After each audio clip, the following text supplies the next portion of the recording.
Chapter 80. The Accusation. M. D'Avrigny soon restored the magistrate to consciousness, who had looked like a second corpse in that chamber of death. "Oh, death is in my house," cried Villefort. "Say, rather, crime," replied the doctor. "M. D'Avrigny," cried Villefort, "I cannot tell you all I feel at this moment, terror, grief, madness." "Yes," said M. D'Avrigny with an imposing calmness. "But I think it is now time to act. I think it is time to stop this torrent of mortality. I can no longer bear to be in possession of these secrets without the hope of seeing the victims and society generally revenged." Villefort cast a gloomy look around him. "In my house," murmured he. "In my house." "Come, magistrate," said M. D'Avrigny. "Show yourself a man. As an interpreter of the law, do honor to your profession by sacrificing your selfish interests to it." "You make me shudder, doctor. Do you talk of a sacrifice?" "I do." "Do you then suspect anyone?" "I suspect no one. Death raps at your door, it enters. It goes not blindfolded, but circumspectly from room to room. Well, I follow its course, I track its passage. I adopt the wisdom of the ancients and feel my way, for my friendship for your family and my respect for you are as a twofold bandage over my eyes. Well, oh, speak, speak, doctor. I shall have courage. Well, sir, you have in your establishment, or in your family, perhaps, one of the frightful monstrosities of which each century produces only one. Locusta and Agrippina, living at the same time, were an exception, and proved the determination of Providence to effect the entire ruin of the Roman Empire, sullied by so many crimes. Brunhilde and Fredegund were the results of the painful struggle of civilization in its infancy, when man was learning to control mind, were it even by an emissary from the realms of darkness. All these women had been, or were, beautiful. The same flower of innocence had flourished, or was still flourishing, on their brow, that is seen on the brow of the culprit in your house. For 0120 M. Villefort shrieked, clasped his hands, and looked at the doctor with a supplicating air. But the latter went on without pity. "Seek whom the crime will profit," says an axiom of jurisprudence. "Doctor," cried Villefort.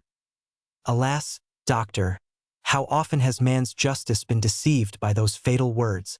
I know not why, but I feel that this crime—" "You acknowledge, then, the existence of the crime?" "Yes, I see too plainly that it does exist.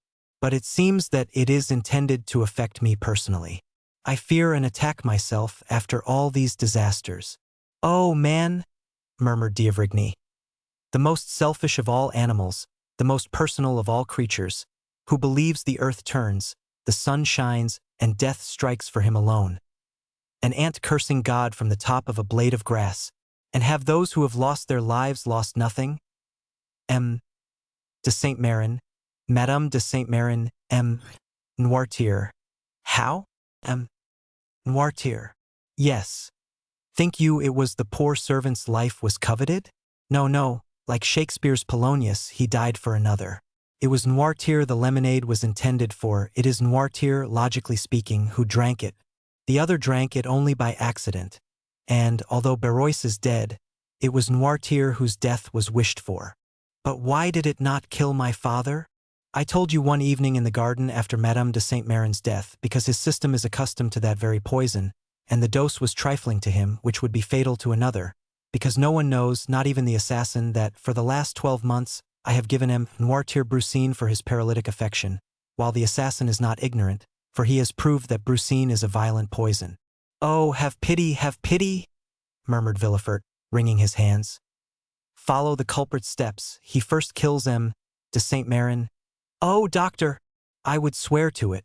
What I heard of his symptoms agrees too well with what I have seen in the other cases." Villefort ceased to contend. He only groaned. "He first kills M.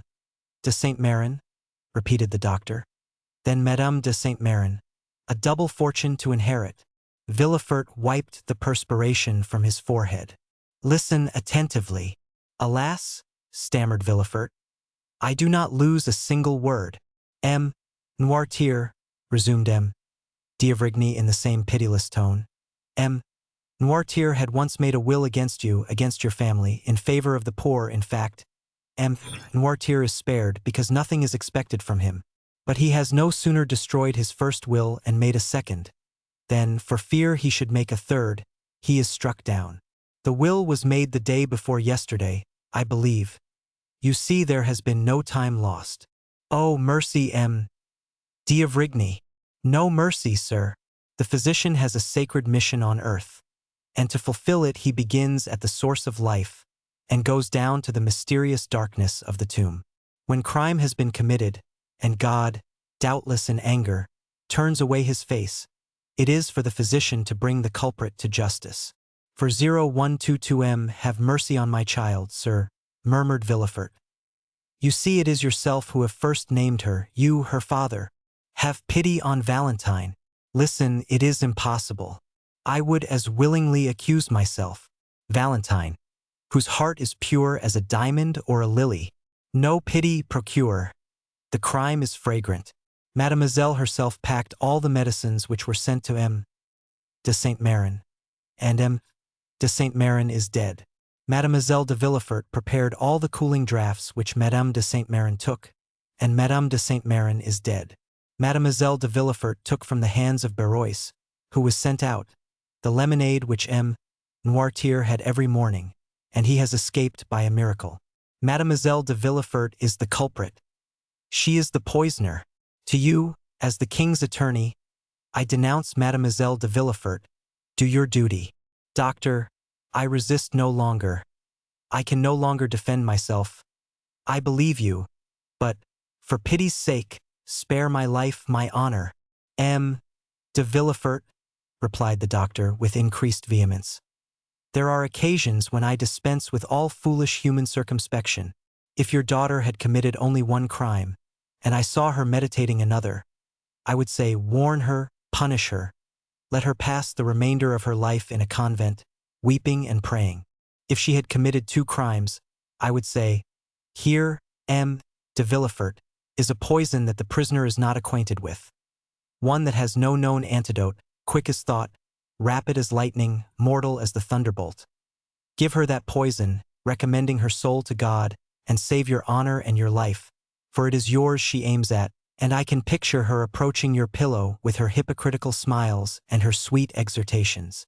Woe to you, M. de Villefort, if you do not strike first.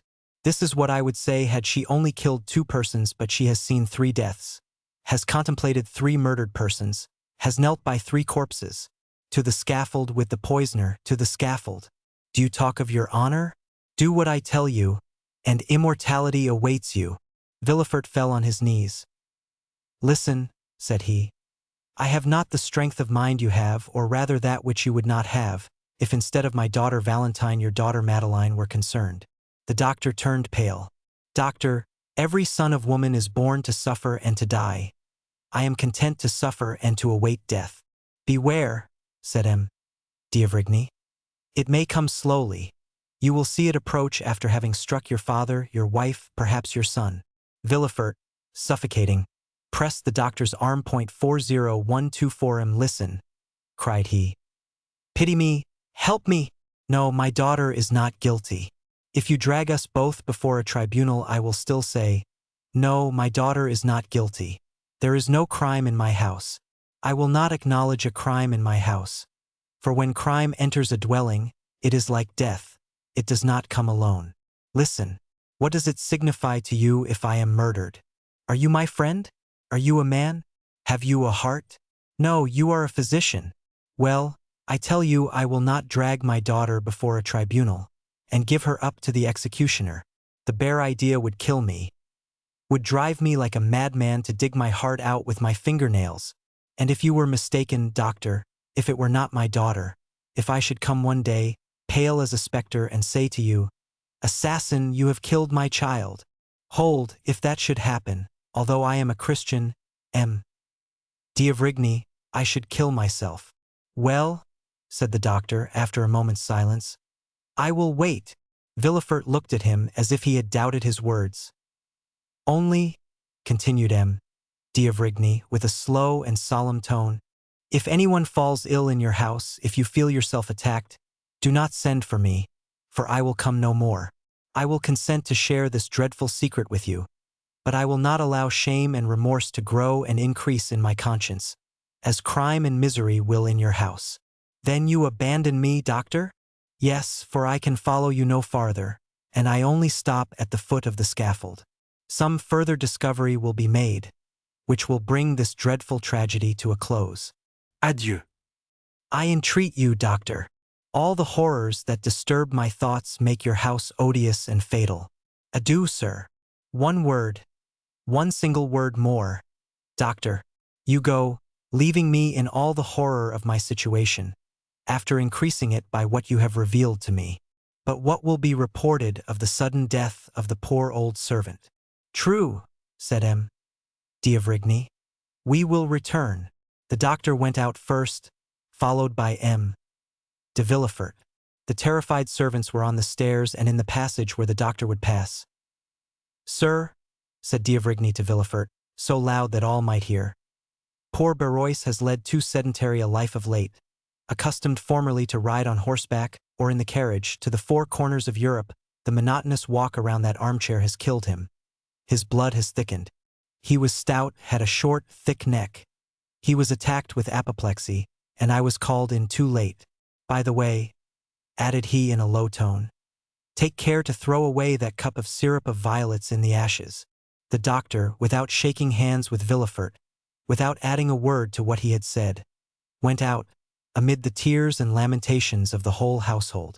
The same evening all Villefort's servants, who had assembled in the kitchen, and had a long consultation, came to tell Madame de Villefort that they wished to leave. No entreaty, no proposition of increased wages, could induce them to remain. To every argument they replied, "We must go, for death is in this house."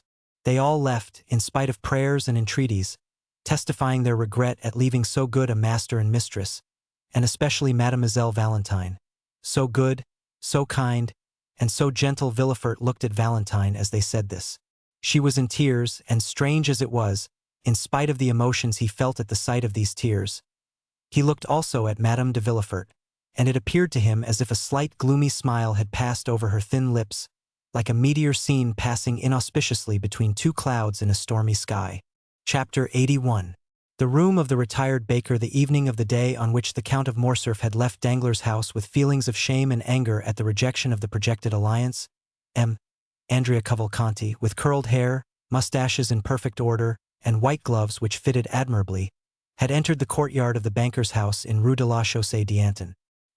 He had not been more than 10 minutes in the drawing-room before he drew Danglars aside into the recess of a bow window, and, after an ingenious preamble, related to him all his anxieties and cares since his noble father's departure. He acknowledged the extreme kindness which had been shown him by the banker's family, in which he had been received as a son, and where, besides, his warmest affections had found an object on which to center in Mademoiselle Danglars. Danglars listened with the most profound attention. He had expected this declaration for the last 2 or 3 days, and when at last it came his eyes glistened as much as they had lowered on listening to Morcerf. He would not, however, yield immediately to the young man's request, but made a few conscientious objections. "Are you not rather young, M. Andrea, to think of marrying?" "I think not, sir," replied M. Cavalcanti. "In Italy the nobility generally marry young. Life is so uncertain that we ought to secure happiness while it is within our reach." "Well, sir," said Danglars, "in case your proposals, which do me honor, are accepted by my wife and daughter, by whom shall the preliminary arrangements be settled? So important a negotiation should, I think, be conducted by the respective fathers of the young people. Sir, my father is a man of great foresight and prudence. Thinking that I might wish to settle in France, he left me at his departure, together with the papers establishing my identity, a letter promising, if he approved of my choice, 150,000 livres per annum from the day I was married. So far as I can judge, I suppose this to be a quarter of my father's revenue. I, said Danglars, have always intended giving my daughter 500,000 francs as her dowry. She is, besides, my sole heiress. All would then be easily arranged if the Baroness and her daughter are willing. We should command an annuity of 175,000 livres. Supposing, also, I should persuade the Marquis to give me my capital, which is not likely, but still is possible. We would place these 2 or 3 millions in your hands, whose talent might make it realize 10%. I never give more than 4% and generally only 3.5%. But to my son-in-law I would give 5 and we would share the profits. Very good, father-in-law, said Cavalcanti, yielding to his low-born nature, which would escape sometimes through the aristocratic gloss with which he sought to conceal it. Correcting himself immediately, he said, "Excuse me, sir. Hope alone makes me almost mad. What will not reality do?" "But," said Danglars, who, on his part, did not perceive how soon the conversation, which was at first disinterested, was turning to a business transaction. "There is, doubtless, a part of your fortune your father could not refuse you?" "Which?" asked the young man. "That you inherit from your mother." "Truly, from my mother, Leonora Corsinari. How much may it amount to?" "Indeed, sir," said Andrea, "I assure you I have never given the subject a thought, but I suppose it must have been at least 2 millions. Danglars felt as much overcome with joy as the miser who finds a lost treasure, or as the shipwrecked mariner who feels himself on solid ground instead of in the abyss which he expected would swallow him up.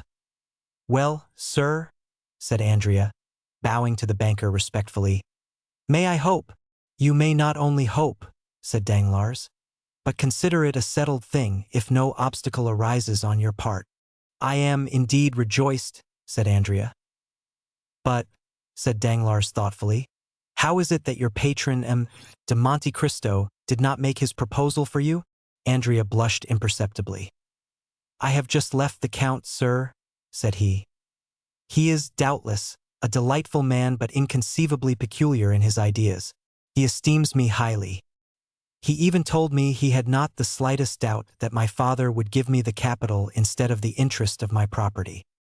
He has promised to use his influence to obtain it for me, but he also declared that he never had taken on himself the responsibility of making proposals for another, and he never would. I must, however, do him the justice to add that he assured me if ever he had regretted the repugnance he felt to such a step it was on this occasion, because he thought the projected union would be a happy and suitable one. Besides, if he will do nothing officially, he will answer any questions you propose to him. And now," continued he with one of his most charming smiles, "having finished talking to the father-in-law, I must address myself to the banker." "And what may you have to say to him?" said Danglars, laughing in his turn. "That the day after tomorrow I shall have to draw upon you for about 4,000 francs. But the Count, expecting my bachelor's revenue could not suffice for the coming month's outlay, has offered me a draft for 20,000 francs. It bears his signature, as you see, which is all sufficient." "Bring me 1,000,000 such as that," said Danglars. "I shall be well pleased." Putting the draft in his pocket, "Fix your own hour for tomorrow, and my cashier shall call on you with a check for 80,000 francs. At 10 o'clock then, if you please. I should like it early, as I am going into the country tomorrow." "Very well, at 10 o'clock. You are still at the Hôtel de Princes?" "Yes." The following morning, with the banker's usual punctuality, the 80,000 francs were placed in the young man's hands, as he was on the point of starting, after having left 200 francs for Cataris. He went out chiefly to avoid this dangerous enemy, and returned as late as possible in the evening. But scarcely had he stepped out of his carriage when the porter met him with a parcel in his hand.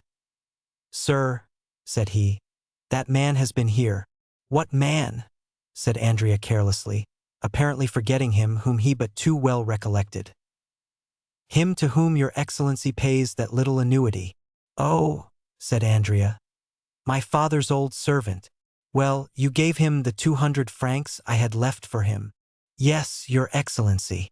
Andrea had expressed a wish to be thus addressed. "But," continued the porter, "he would not take them." Andrea turned pale, but as it was dark his pallor was not perceptible. "What? He would not take them?" said he with slight emotion. 40130 No. He wished to speak to your excellency. I told him you were gone out, and after some dispute he believed me and gave me this letter, which he had brought with him already sealed. "Give it me," said Andrea, and he read by the light of his carriage lamp. "You know where I live.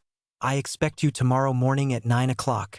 Andrea examined it carefully to ascertain if the letter had been opened, or if any indiscreet eyes had seen its contents.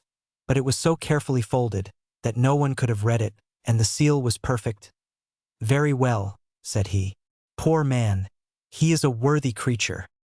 He left the porter to ponder on these words, not knowing which most to admire, the master or the servant.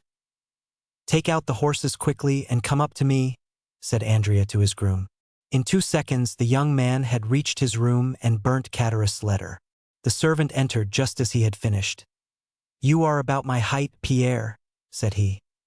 "I have that honor, your excellency." "You had a new livery yesterday?" "Yes, sir. I have an engagement with a pretty little girl for this evening, and do not wish to be known. Lend me your livery till tomorrow. I may sleep, perhaps, at an inn." Pierre obeyed. 5 minutes after, Andrea left the hotel, completely disguised, took a cabriolet, and ordered the driver to take him to the Cheval Rouge at Picpus. The next morning he left that inn as he had left the Hôtel des Princes without being noticed, walked down the Faubourg Saint-Antoine, along the boulevard to Rue Ménilmontant, and stopping at the door of the third house on the left looked for someone of whom to make inquiry in the porter's absence. "For whom are you looking, my fine fellow?" asked the fruiteress on the opposite side. "Monsieur Paletin, if you please, my good woman," replied Andrea. "A retired baker?" asked the fruiteress. "Exactly. He lives at the end of the yard on the left on the 3rd story." For 0132 Andrea went as she directed him, and on the 3rd floor he found a hare's paw, which, by the hasty ringing of the bell, it was evident he pulled with considerable ill temper. A moment after Chatteris' face appeared at the grating in the door. "Ah, you are punctual," said he as he drew back the door. "Confound you and your punctuality," said Andrea, throwing himself into a chair in a manner which implied that he would rather have flung it at the head of his host. "Come, come, my little fellow, don't be angry. See, I have thought about you. Look at the good breakfast we are going to have. Nothing but what you are fond of." Andrea, indeed, inhaled the scent of something cooking which was not unwelcome to him, hungry as he was. It was that mixture of fat and garlic peculiar to Provençal kitchens of an inferior order, added to that of dried fish, and above all, the pungent smell of musk and cloves. These odors escaped from 2 deep dishes which were covered and placed on a stove, and from a copper pan placed in an old iron pot. In an adjoining room Andrea saw also a tolerably clean table prepared for two bottles of wine sealed, the one with green, the other with yellow, a supply of brandy in a decanter, and a measure of fruit in a cabbage leaf, cleverly arranged on an earthenware plate. "What do you think of it, my little fellow?" said Chatteris. "Aye, that smells good. You know I used to be a good cook. Do you recollect how you used to lick your fingers? You were among the first who tasted any of my dishes, and I think you relished them tolerably." While speaking, Chatteris went on peeling a fresh supply of onions. "But," said Andrea ill-temperedly, "by my faith, if it was only to breakfast with you, that you disturbed me, I wish the devil had taken you." "My boy," said Chatteris sententiously, "one can talk while eating, and then, you ungrateful being, you are not pleased to see an old friend? I am weeping with joy." He was truly crying, but it would have been difficult to say whether joy or the onions produced the greatest effect on the lacrimal glands of the old innkeeper of the Pont du Gard. "Hold your tongue, hypocrite," said Andrea. "You love me." "Yes, I do, or may the devil take me." "I know it is a weakness," said Chatteris, "but it overpowers me. And yet it has not prevented your sending for me to play me some trick." "Come," said Chatteris, wiping his large knife on his apron. "If I did not like you, do you think I should endure the wretched life you lead me? Think for a moment. You have your servant's clothes on. You therefore keep a servant. I have none and am obliged to prepare my own meals. You abuse my cookery because you dine at the table d'hôte of the Hôtel des Princes, or the Café de Paris. Well, I too could keep a servant. I too could have a Tilbury. I too could dine where I like. But why do I not? Because I would not annoy my little Benedetto. Come, just acknowledge that I could, This address was accompanied by a look which was by no means difficult to understand. "Well," said Andrea, "admitting your love, why do you want me to breakfast with you?" "That I may have the pleasure of seeing you, my little fellow." "What is the use of seeing me after we have made all our arrangements? Eh, dear friend, said Chatteris, are wills ever made without codicils? But you first came to breakfast, did you not? Well, sit down, and let us begin with these pilchards, and this fresh butter, which I have put on some vine leaves to please you, wicked one. Ah yes, you look at my room, my 4 straw chairs, my images, 3 francs each. But what do you expect? This is not the Hôtel de Princes. Come, you are growing discontented. You are no longer happy. You, who only wish to live like a retired baker. Chatteris sighed. Well, what have you to say? You have seen your dream realized. I can still say it is a dream. A retired baker, my poor Benedetto, is rich. He has an annuity. Well, you have an annuity. I have. For 0134 yes, since I bring you your 200 francs. Chatteris shrugged his shoulders. It is humiliating, said he, thus to receive money given grudgingly, an uncertain supply which may soon fail.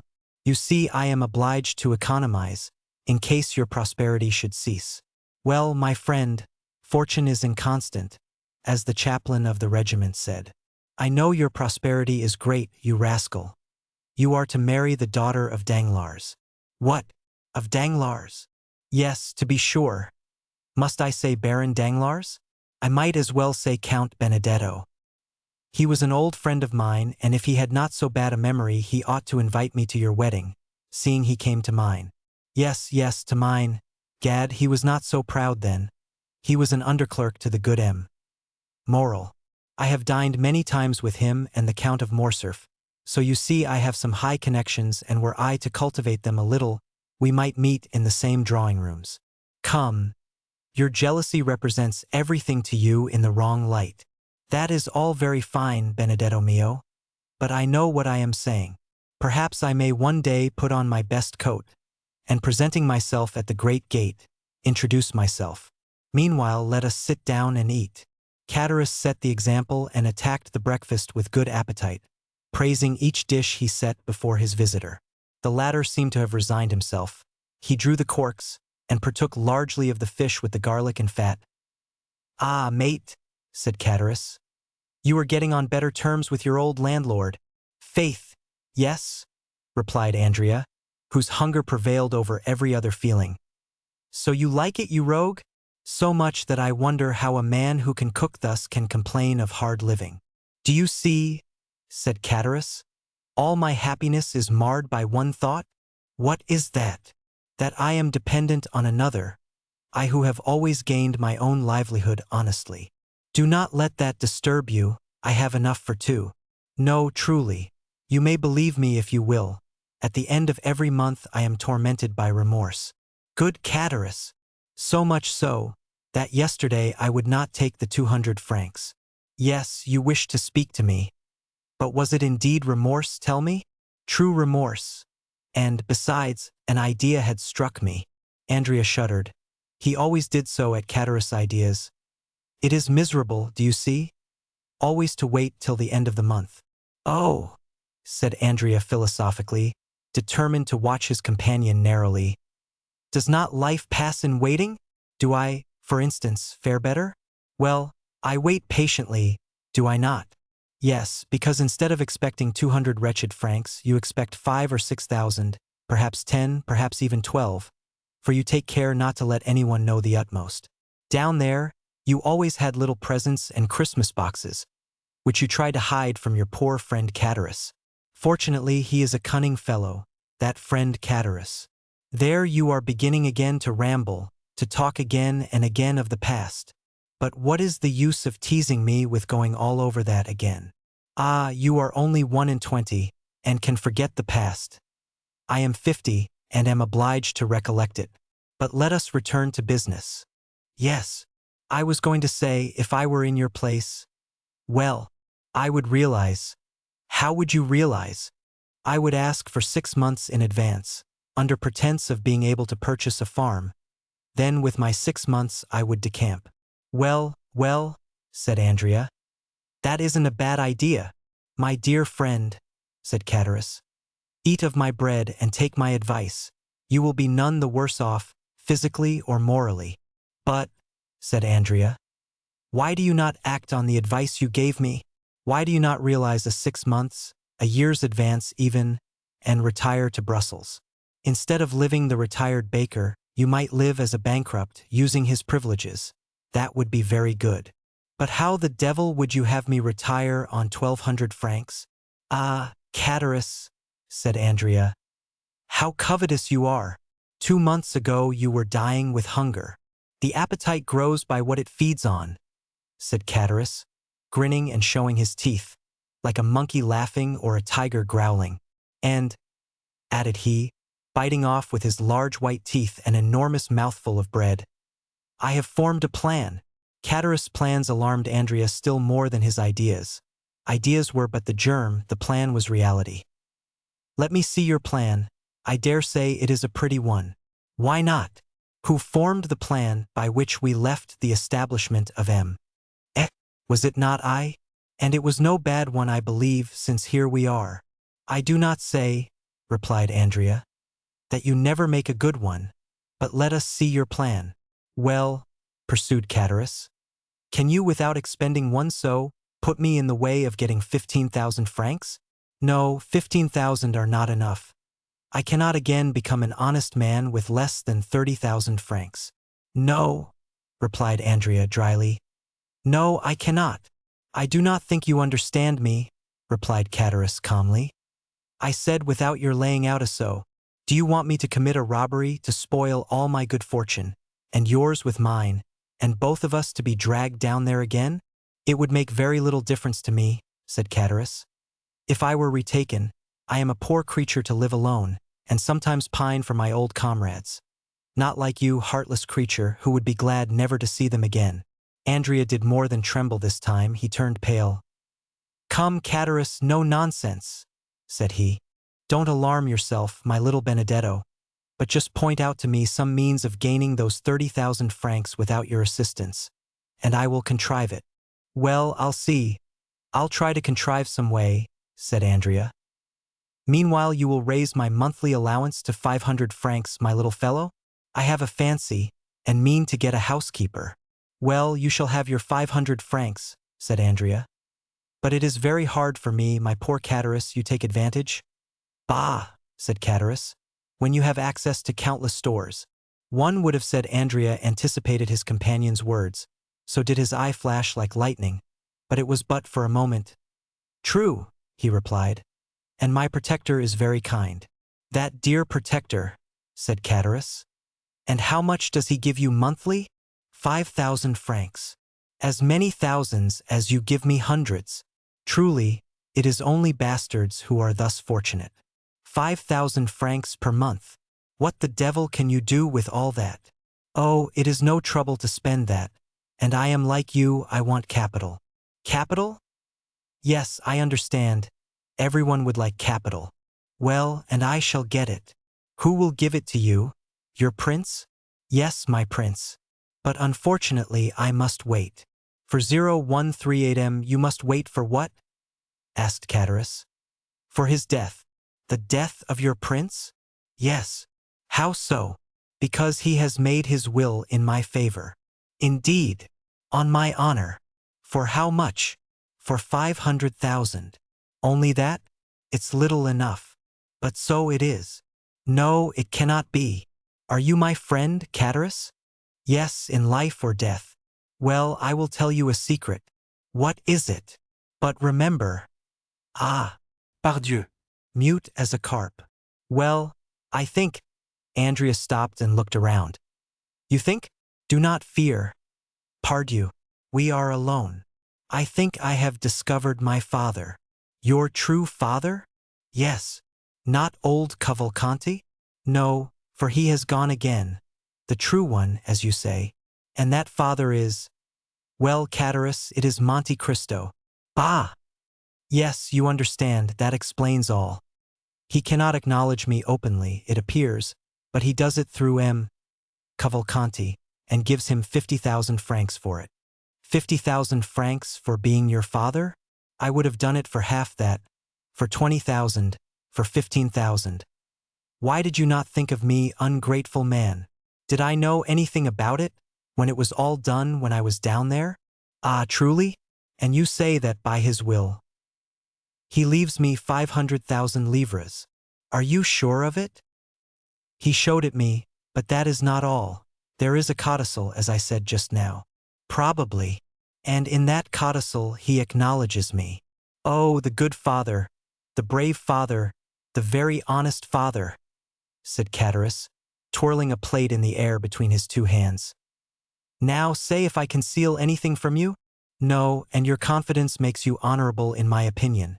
And your princely father, is he rich, very rich? Yes, he is that. He does not himself know the amount of his fortune. Is it possible?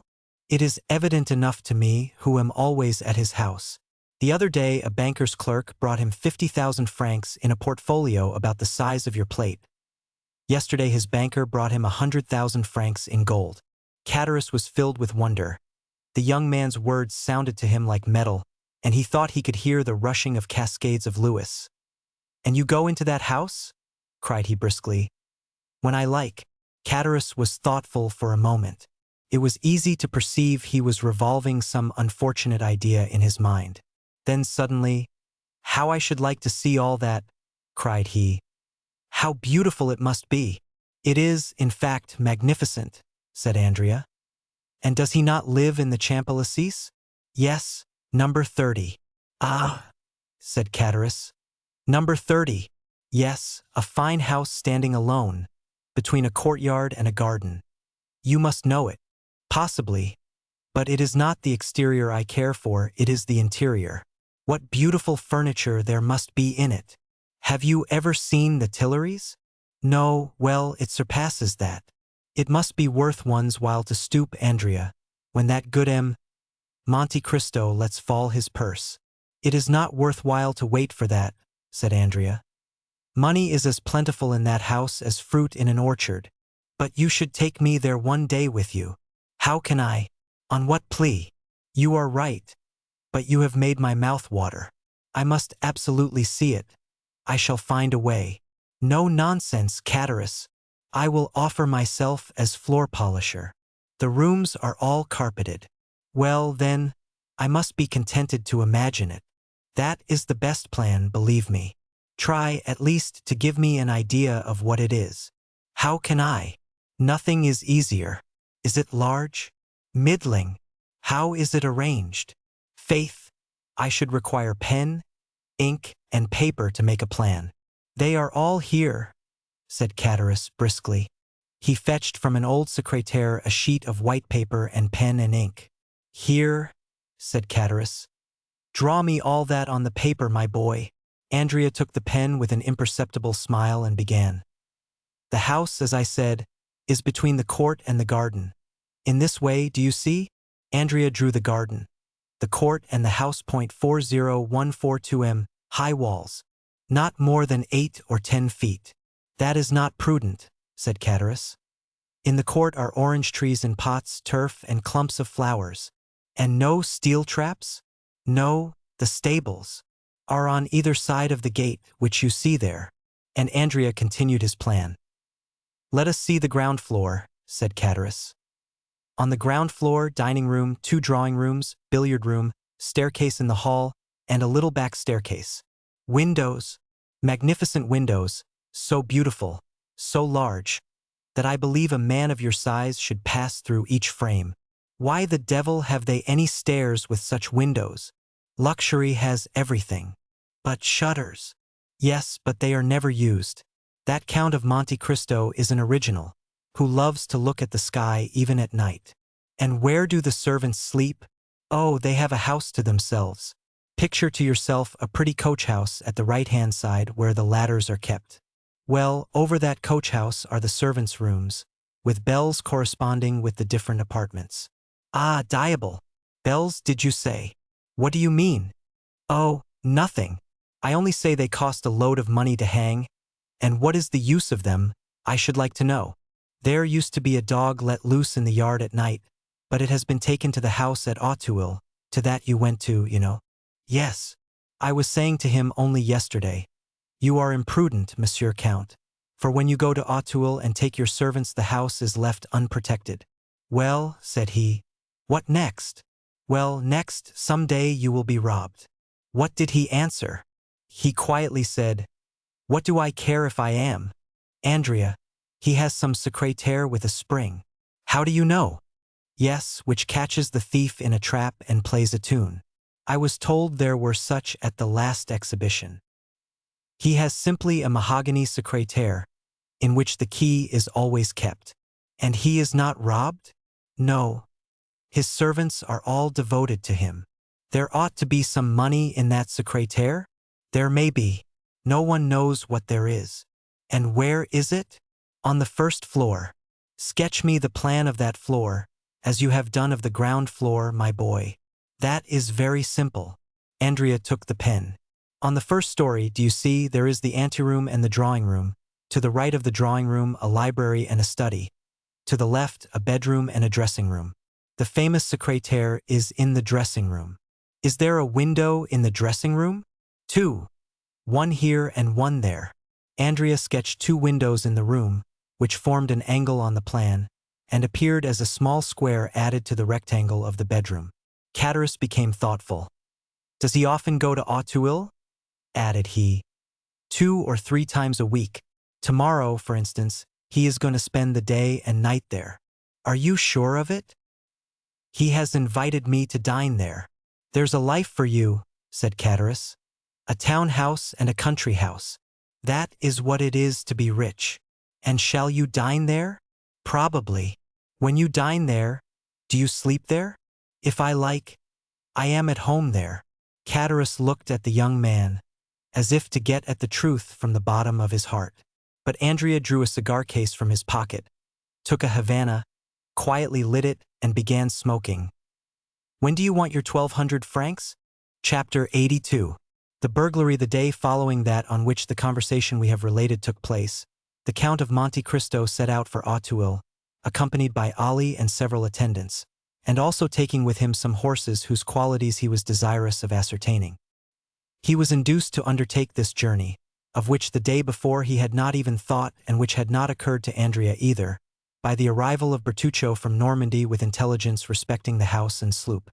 The house was ready, and the sloop which had arrived a week before lay at anchor in a small creek with her crew of 6 men, who had observed all the requisite formalities and were ready again to put to sea.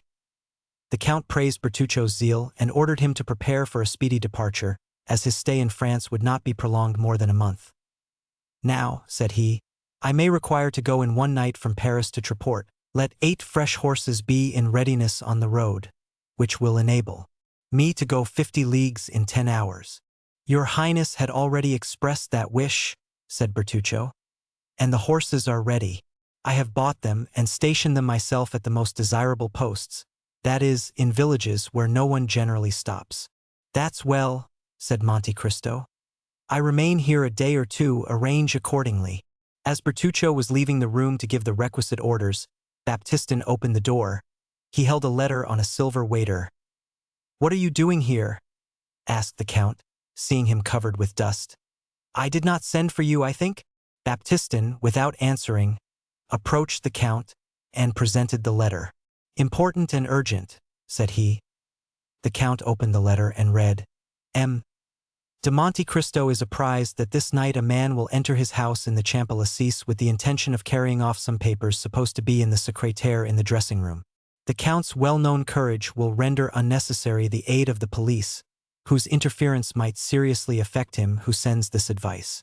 The Count, by any opening from the bedroom, or by concealing himself in the dressing room, would be able to defend his property himself. Many attendants or apparent precautions would prevent the villain from the attempt, and M.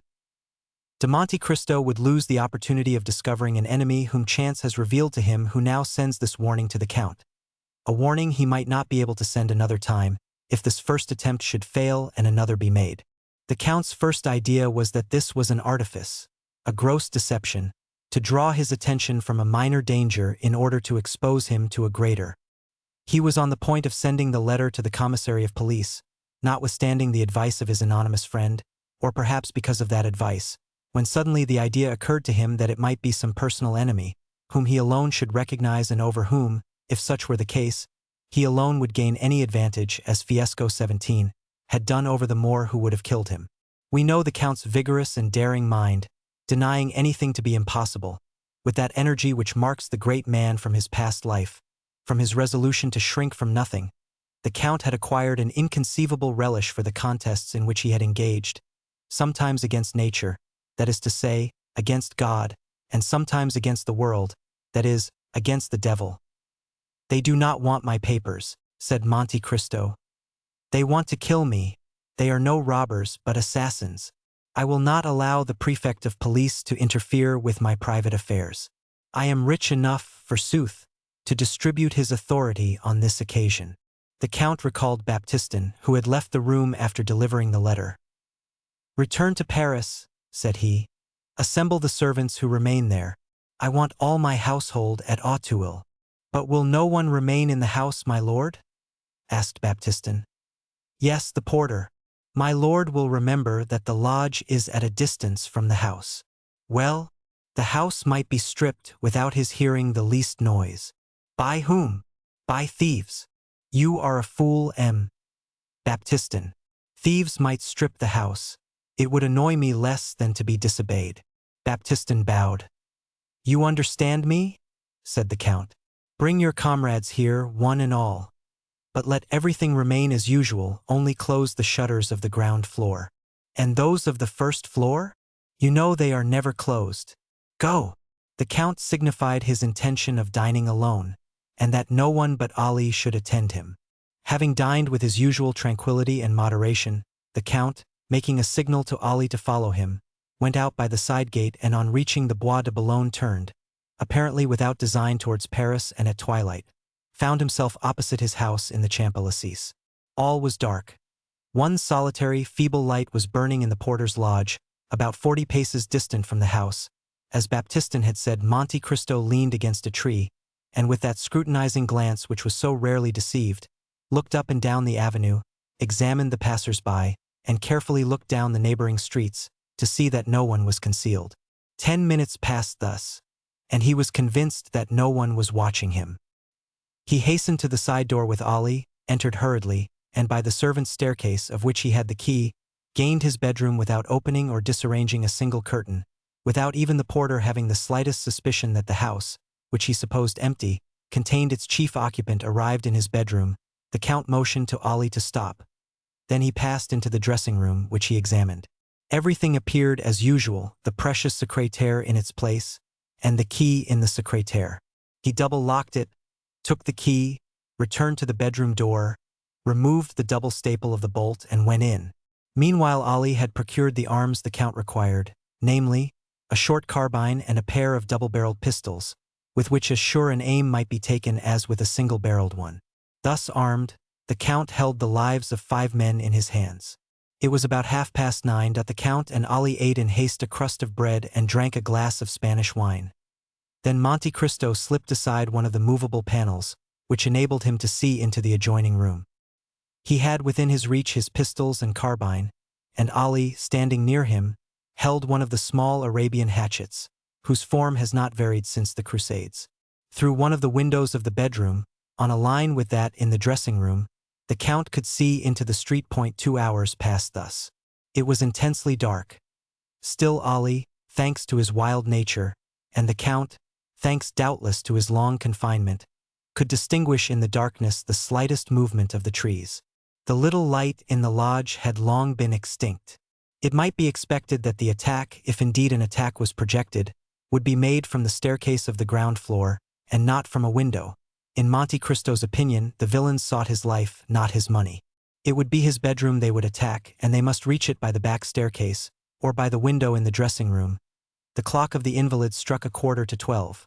The west wind bore on its moistened gusts the doleful vibration of the 3 strokes. As the last stroke died away, the Count thought he heard a slight noise in the dressing-room. This first sound, or rather this first grinding, was followed by a second, then a third. At the 4th, the Count knew what to expect. A firm and well-practiced hand was engaged in cutting the 4 sides of a pane of glass with a diamond. The Count felt his heart beat more rapidly.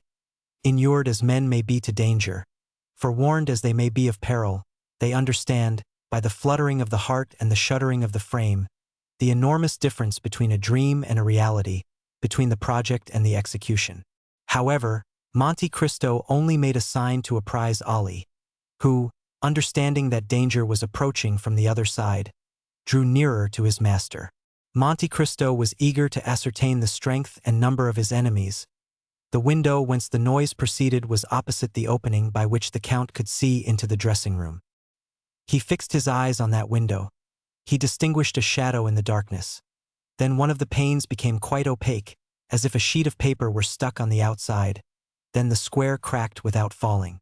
Through the opening an arm was passed to find the fastening. Then a second. The window turned on its hinges and a man entered. He was alone. "That's a daring rascal," whispered the Count. At that moment Ali touched him slightly on the shoulder. He turned. Ali pointed to the window of the room in which they were, facing the street. "I see," said he.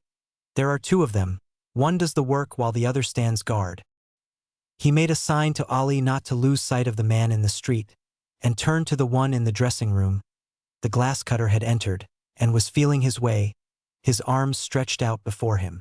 At last he appeared to have made himself familiar with his surroundings. There were two doors. He bolted them both. When he drew near to the bedroom door, Monte Cristo expected that he was coming in, and raised one of his pistols. But he simply heard the sound of the bolts sliding in their copper rings. It was only a precaution. The nocturnal visitor, ignorant of the fact that the Count had removed the staples, might now think himself at home, and pursue his purpose with full security. Alone and free to act as he wished, the man then drew from his pocket something which the Count could not discern, placed it on a stand, then went straight to the secrétaire, felt the lock, and contrary to his expectation found that the key was missing. But the glass cutter was a prudent man who had provided for all emergencies. The Count soon heard the rattling of a bunch of skeleton keys, such as the locksmith brings when called to force a lock, and which thieves call nightingales, doubtless from the music of their nightly song when they grind against the bolt. "Ah, ha!" whispered Monte Cristo with a smile of disappointment. "He is only a thief." But the man in the dark could not find the right key. He reached the instrument he had placed on the stand, touched a spring, and immediately a pale light, just bright enough to render objects distinct, was reflected on his hands and countenance. "By heavens!" exclaimed Monte Cristo, starting back. "It is—" Ali raised his hatchet. "Don't stir," whispered Monte Cristo, "and put down your hatchet. We shall require no arms." Then he added some words in a low tone, for the exclamation which surprise had drawn from the Count, faint as it had been, had startled the man who remained in the pose of the old knife-grinder. It was an order the Count had just given. For immediately Ali went noiselessly, and returned, bearing a black dress and a three-cornered hat. Meanwhile Monte Cristo had rapidly taken off his greatcoat, waistcoat, and shirt, and one might distinguish by the glimmering through the open panel that he wore a pliant tunic of steel mail, of which the last in France, where daggers are no longer dreaded, was worn by King Louis XVI, who feared the dagger at his breast, and whose head was cleft with a hatchet. The tunic soon disappeared under a long cassock, as did his hair under a priest's wig. The three-cornered hat over this effectually transformed the Count into an abbé. The man, hearing nothing more, stood erect, and while Monte Cristo was completing his disguise had advanced straight to the secrétaire, whose lock was beginning to crack under his nightingale. "Try again," whispered the Count, who depended on the secret spring, which was unknown to the picklock, clever as he might be. "Try again. You have a few minutes' work there." And he advanced to the window. The man whom he had seen seated on a fence had got down, and was still pacing the street. But strange as it appeared, he cared not for those who might pass from the avenue of the Champs-Élysées or by the Faubourg Saint-Honoré. His attention was engrossed with what was passing at the Count's, and his only aim appeared to be to discern every movement in the dressing-room. Monte Cristo suddenly struck his finger on his forehead, and a smile passed over his lips. Then drawing near to Ali, he whispered, "Remain here, concealed in the dark, and whatever noise you hear, whatever passes, only come in or show yourself if I call you." Ali bowed in token of strict obedience. Monte Cristo then drew a lighted taper from a closet, and when the thief was deeply engaged with his lock, silently opened the door, taking care that the light should shine directly on his face. The door opened so quietly that the thief heard no sound. But, to his astonishment, the room was suddenly illuminated. He turned. "Ah, Good evening, my dear Cataris, said Monte Cristo. What are you doing here at such an hour? The Abbé Busoni, exclaimed Cataris, and not knowing how this strange apparition could have entered when he had bolted the doors, he let fall his bunch of keys and remained motionless and stupefied. The Count placed himself between Cataris and the window, thus cutting off from the thief his only chance of retreat. The Abbé Busoni, repeated Cataris, fixing his haggard gaze on the Count. Yes, undoubtedly, the Abbé Busoni himself, replied Monte Cristo. And I am very glad you recognize me, dear Cataris. It proves you have a good memory, for it must be about 10 years since we last met. This calmness of Busoni, combined with his irony and boldness, staggered Cataris. The Abbé, murmured he, clenching his fists and his teeth chattering. So you would rob the Count of Monte Cristo?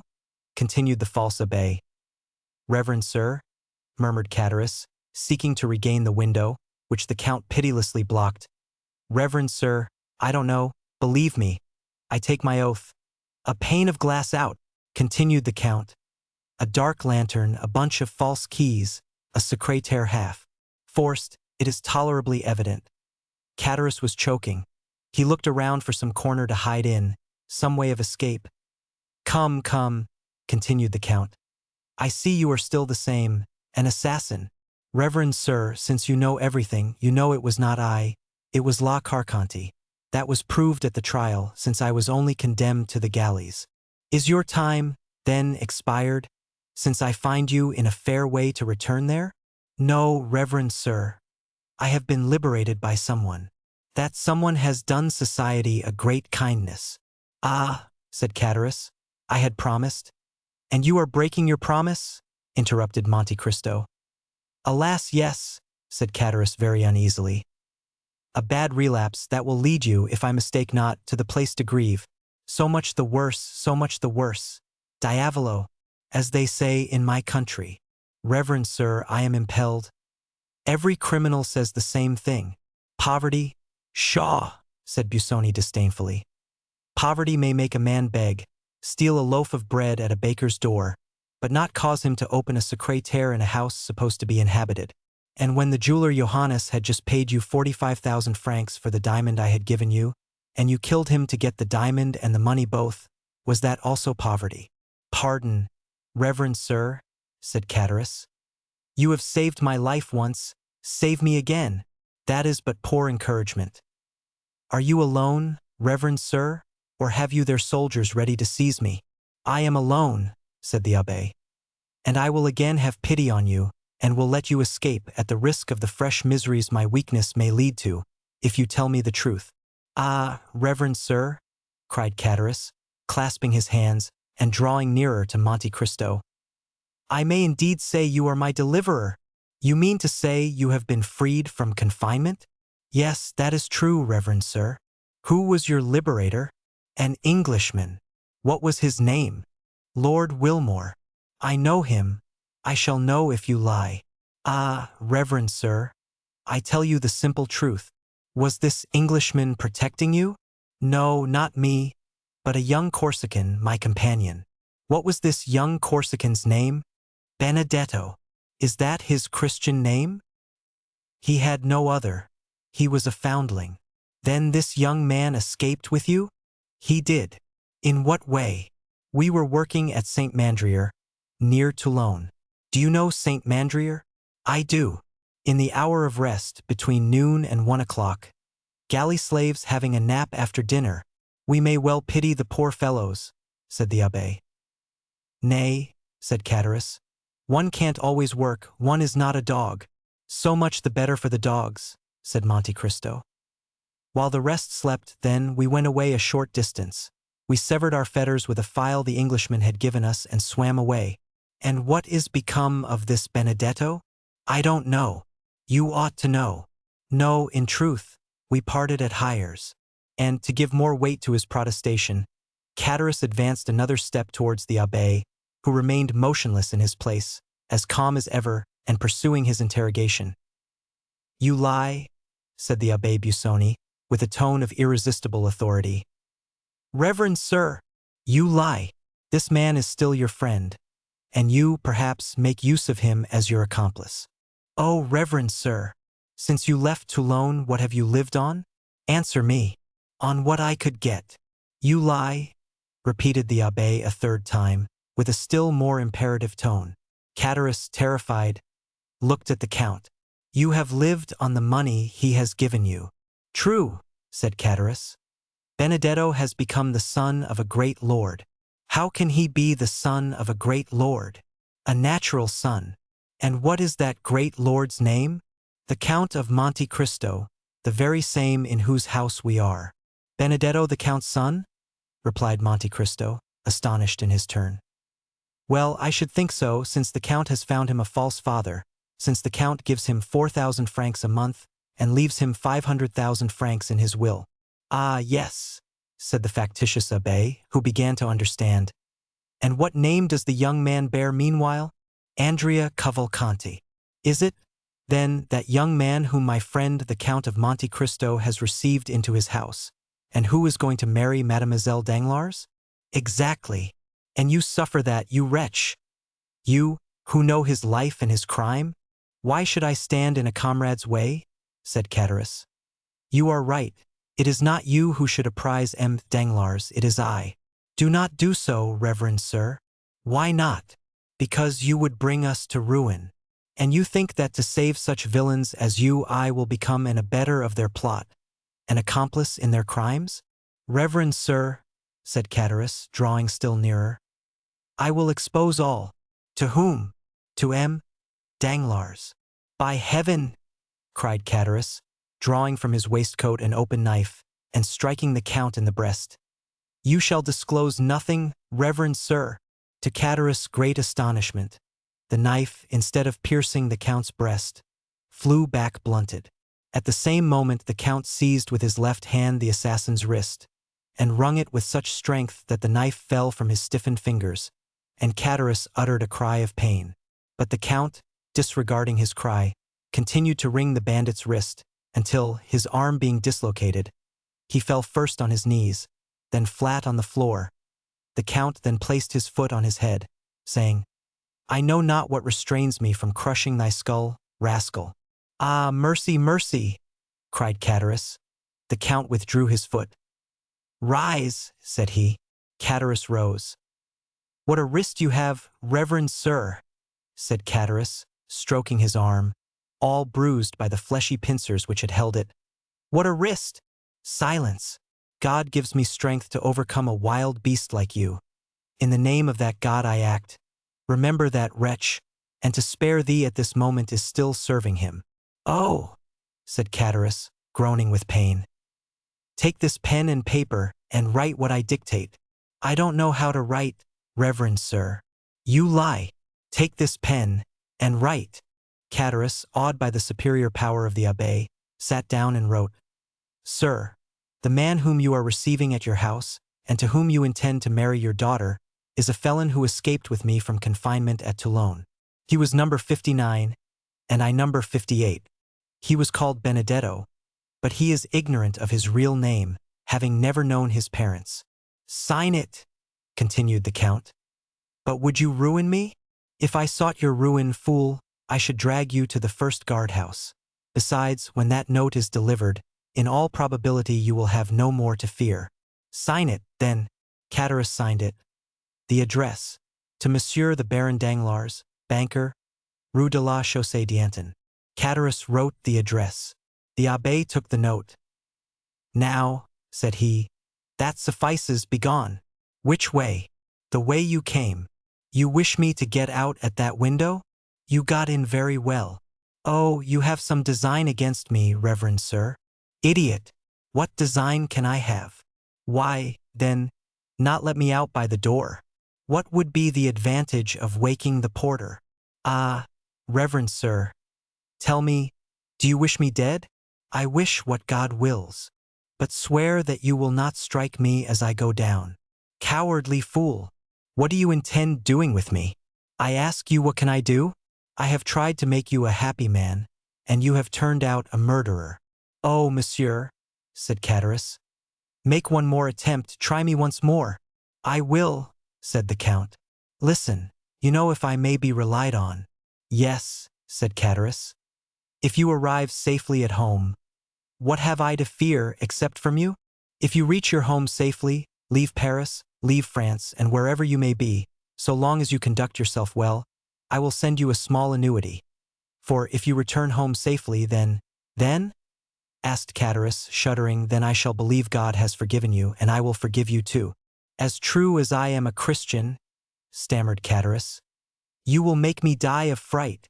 "Now begone," said the Count, pointing to the window. Catullus, scarcely yet relying on this promise, put his legs out of the window and stood on the ladder. "Now go down," said the abbé, folding his arms.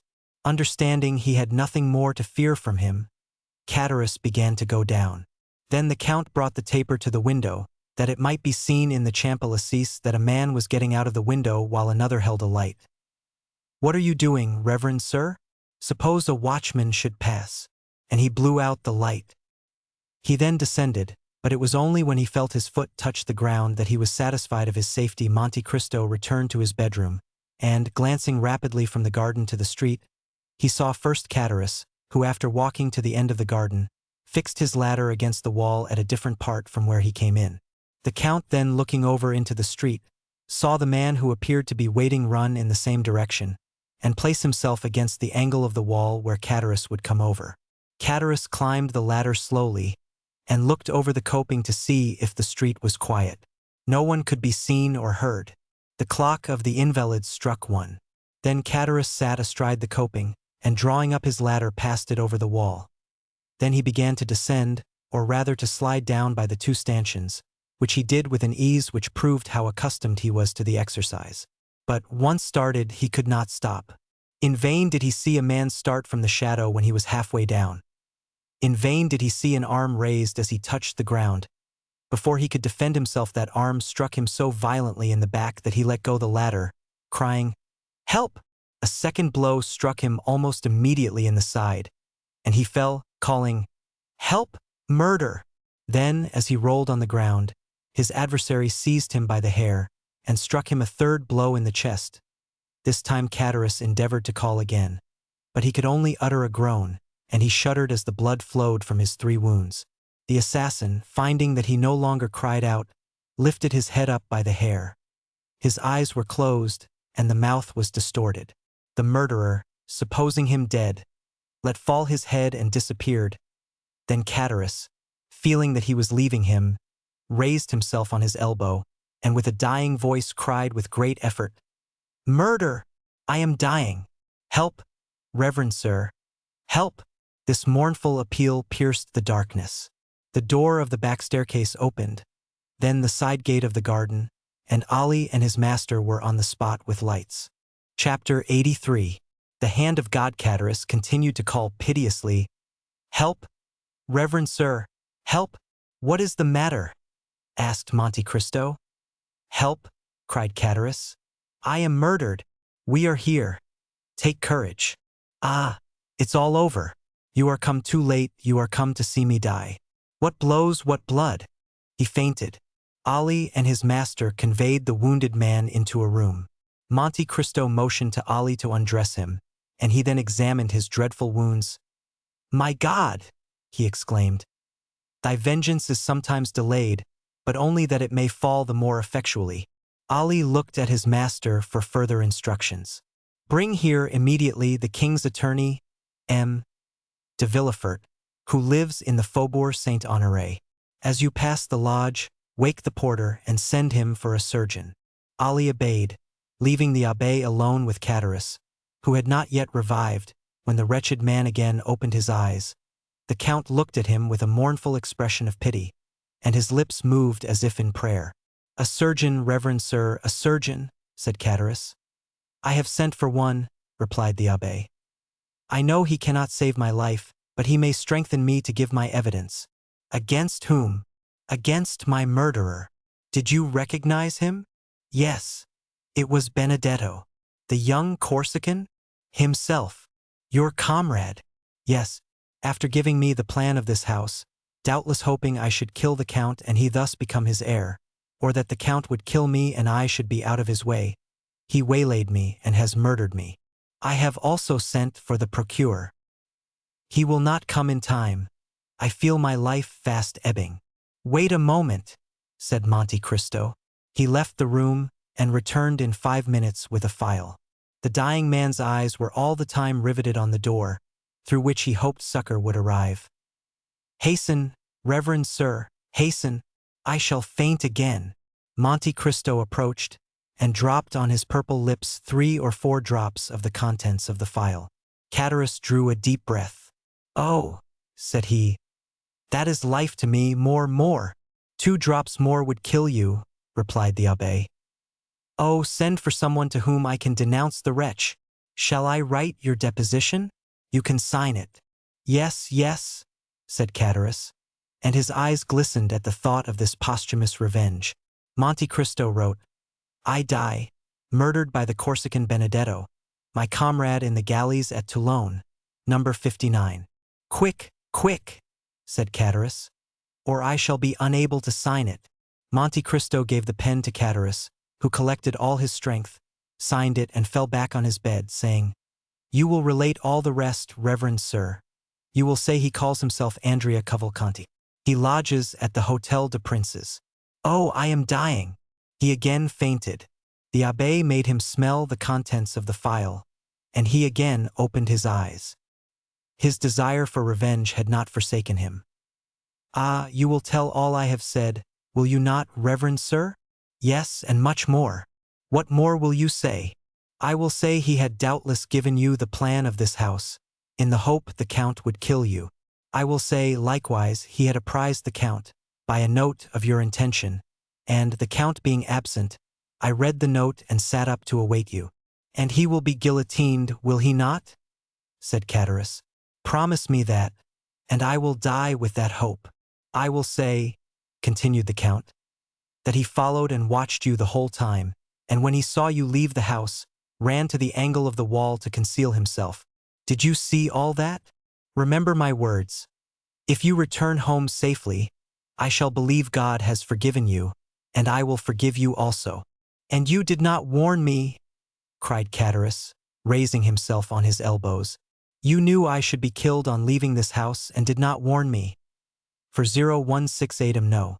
For I saw God's justice placed in the hands of Benedetto, and should have thought it sacrilege to oppose the designs of Providence. God's justice! Speak not of it, reverend sir. If God were just, you know how many would be punished who now escape. Patience, said the abbé, in a tone which made the dying man shudder. Have patience! Catullus looked at him with amazement. Besides, said the abbé, God is merciful to all as he has been to you. He is first a father, then a judge. Do you then believe in God? Said Catullus. Had I been so unhappy as not to believe in him until now, said Monte Cristo, I must believe on seeing you. Catullus raised his clenched hands towards heaven. Listen, said the abbé, extending his hand over the wounded man, as if to command him to believe. This is what the God in whom, on your deathbed, you refused to believe has done for you. He gave you health, strength, regular employment, even friends, a life, in fact, which a man might enjoy with a calm conscience. Instead of improving these gifts, rarely granted so abundantly, this has been your course. You have given yourself up to sloth and drunkenness, and in a fit of intoxication have ruined your best friend. Help! Cried Catullus. I require a surgeon, not a priest. Perhaps I am not mortally wounded. I may not die. Perhaps they can yet save my life. Your wounds are so far mortal that, without the 3 drops I gave you, you would now be dead. Listen, then. Ah, murmured Catullus. What a strange priest you are. You drive the dying to despair instead of consoling them. Listen, continued the abbé. When you had betrayed your friend, God began not to strike, but to warn you. Poverty overtook you. You had already passed half your life in coveting that which you might have honorably acquired, and already you contemplated crime under the excuse of want, when God worked a miracle in your behalf, sending you, by my hands, a fortune brilliant indeed, for you who had never possessed any. But this unexpected, unhoped for, unheard of fortune sufficed you no longer when you once possessed it. You wished to double it, and how? By a murder. You succeeded, and then God snatched it from you and brought you to justice. It was not I who wished to kill the Jew, said Catullus. It was La Carconte. Yes, said Monte Cristo. And God. I cannot say injustice, for his justice would have slain you. But God, in his mercy, spared your life. Pardieu. To transport me for life? How merciful! You thought it a mercy then, miserable wretch. The coward who feared death rejoiced at perpetual disgrace. For like all galley slaves, you said, I may escape from prison, I cannot from the grave. And you said truly, the way was opened for you unexpectedly. An Englishman visited Toulon, who had vowed to rescue 2 men from infamy, and his choice fell on you and your companion. You received a second fortune, money and tranquility were restored to you, and you, who had been condemned to a felon's life, might live as other men.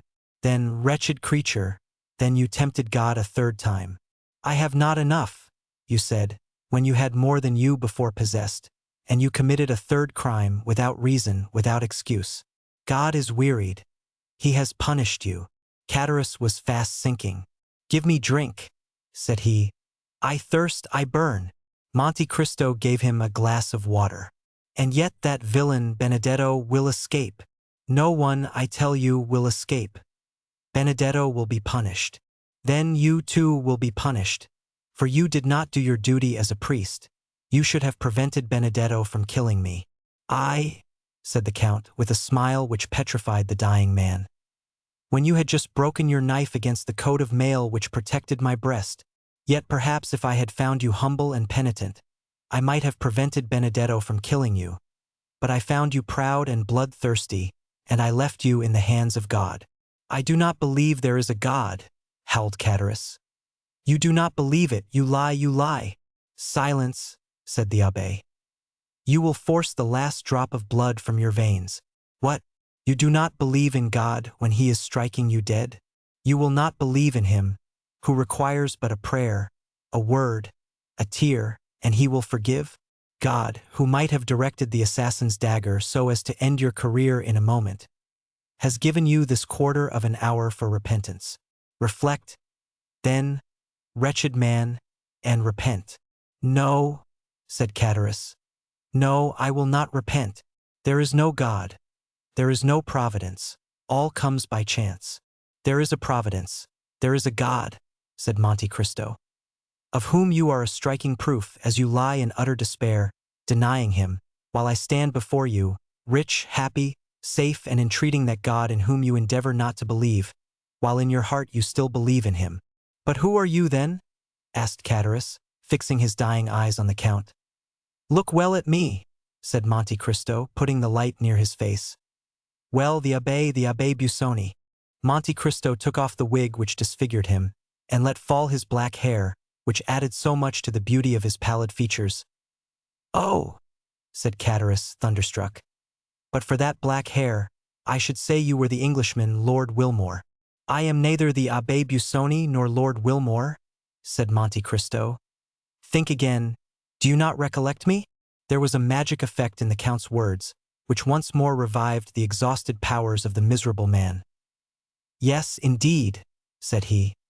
I think I have seen you and known you formerly. Yes, Catullus, you have seen me. You knew me once. Who then are you? And why, if you knew me, do you let me die? Because nothing can save you, your wounds are mortal. Had it been possible to save you, I should have considered it another proof of God's mercy, and I would again have endeavored to restore you, I swear by my father's tomb. By your father's tomb, said Catullus, supported by a supernatural power, and half raising himself to see more distinctly the man who had just taken the oath which all men hold sacred. Who, then, are you? The Count had watched the approach of death. He knew this was the last struggle.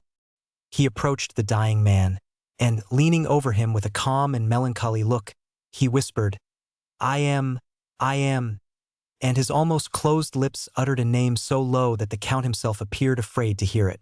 Catullus, who had raised himself on his knees, and stretched out his arm, tried to draw back, then clasping his hands, and raising them with a desperate effort, Oh, my God, said he. Pardon me for having denied thee. Thou dost exist. Thou art indeed man's father in heaven, and his judge on earth. My God, my Lord, I have long despised thee. Pardon me, my God.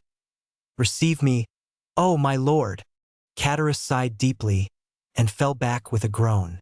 The blood no longer flowed from his wounds. He was dead.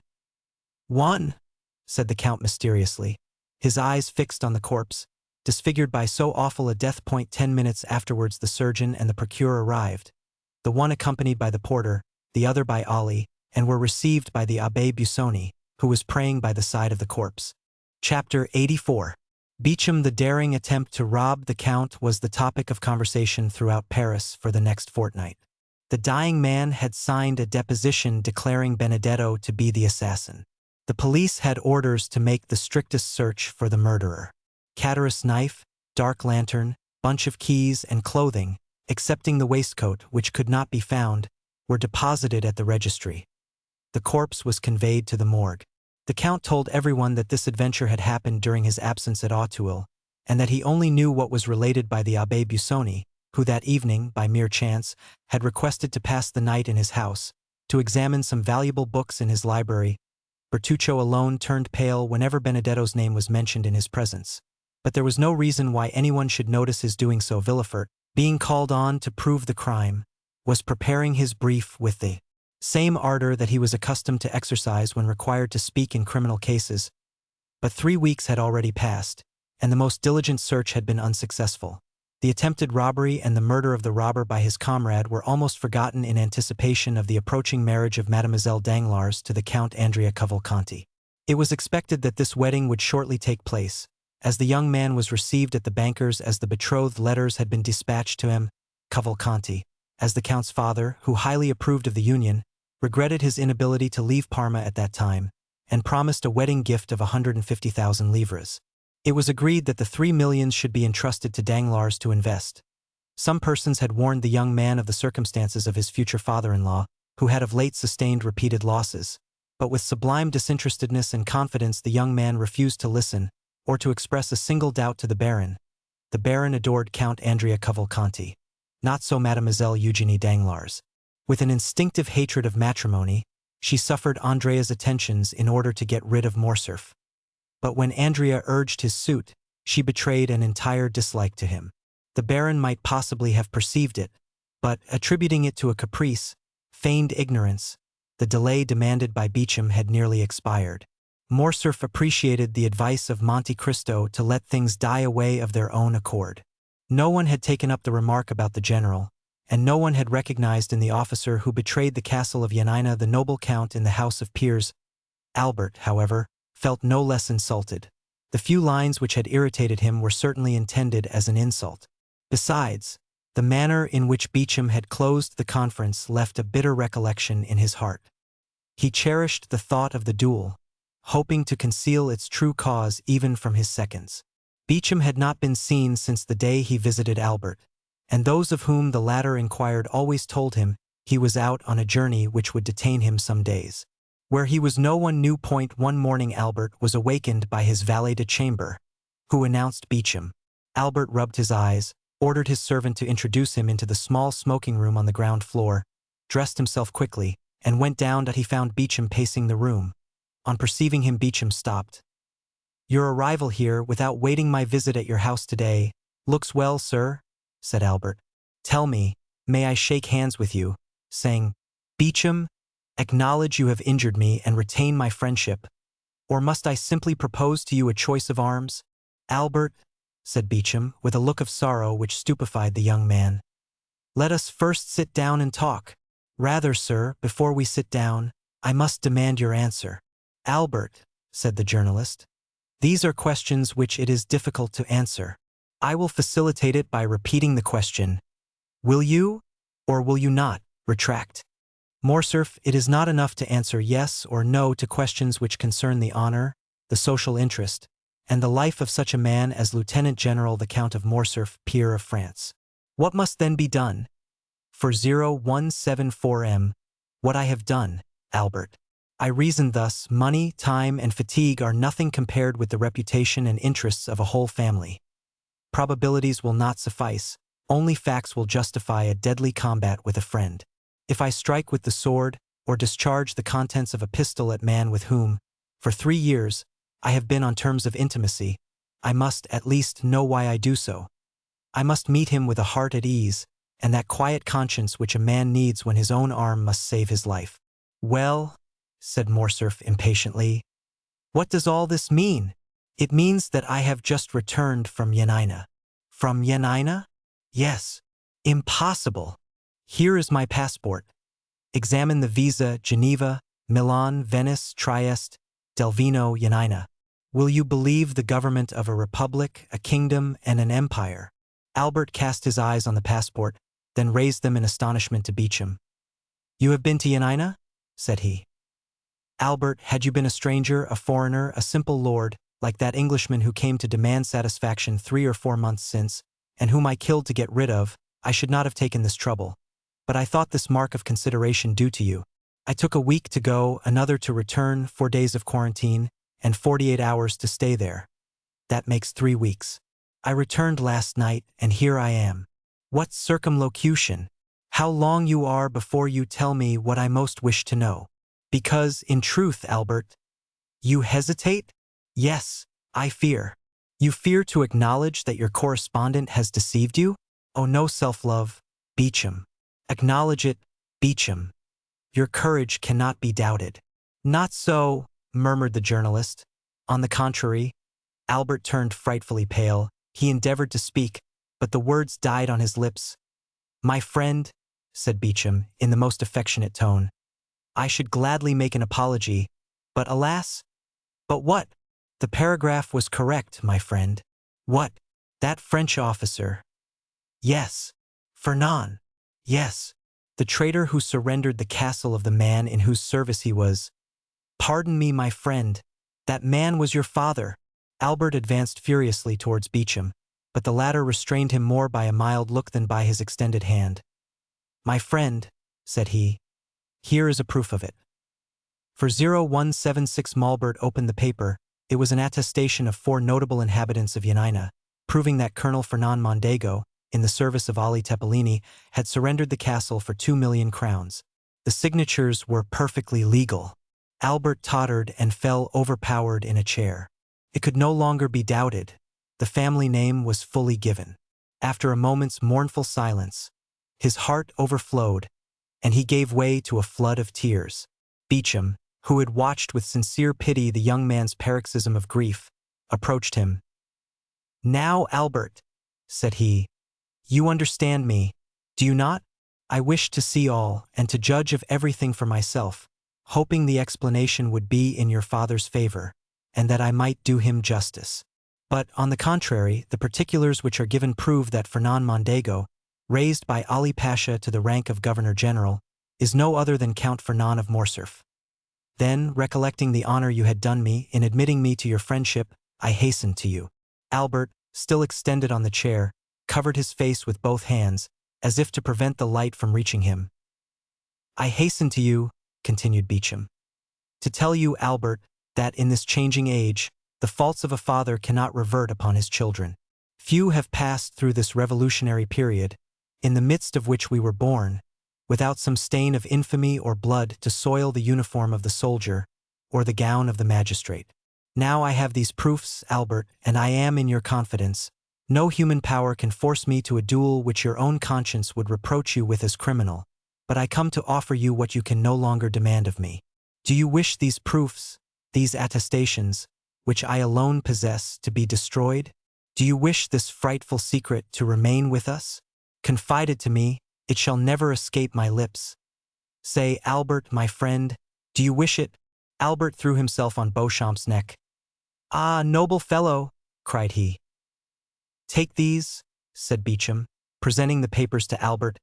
Albert seized them with a convulsive hand, tore them in pieces, and trembling lest the least vestige should escape and one day appear to confront him, he approached the waxlight, always kept burning for cigars, and burned every fragment.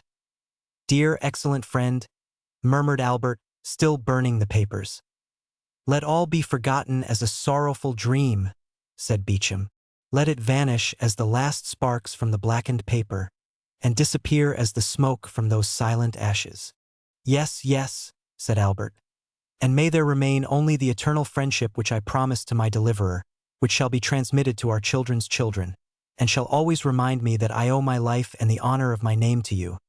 For had this been known, O Beauchamp, I should have destroyed myself, or, no, my poor mother, I could not have killed her by the same blow. I should have fled from my country. Dear Albert, said Beauchamp, but this sudden and factitious joy soon forsook the young man, and was succeeded by a still greater grief. Well, said Beauchamp, what still oppresses you, my friend? For 0178M, I am broken-hearted, said Albert.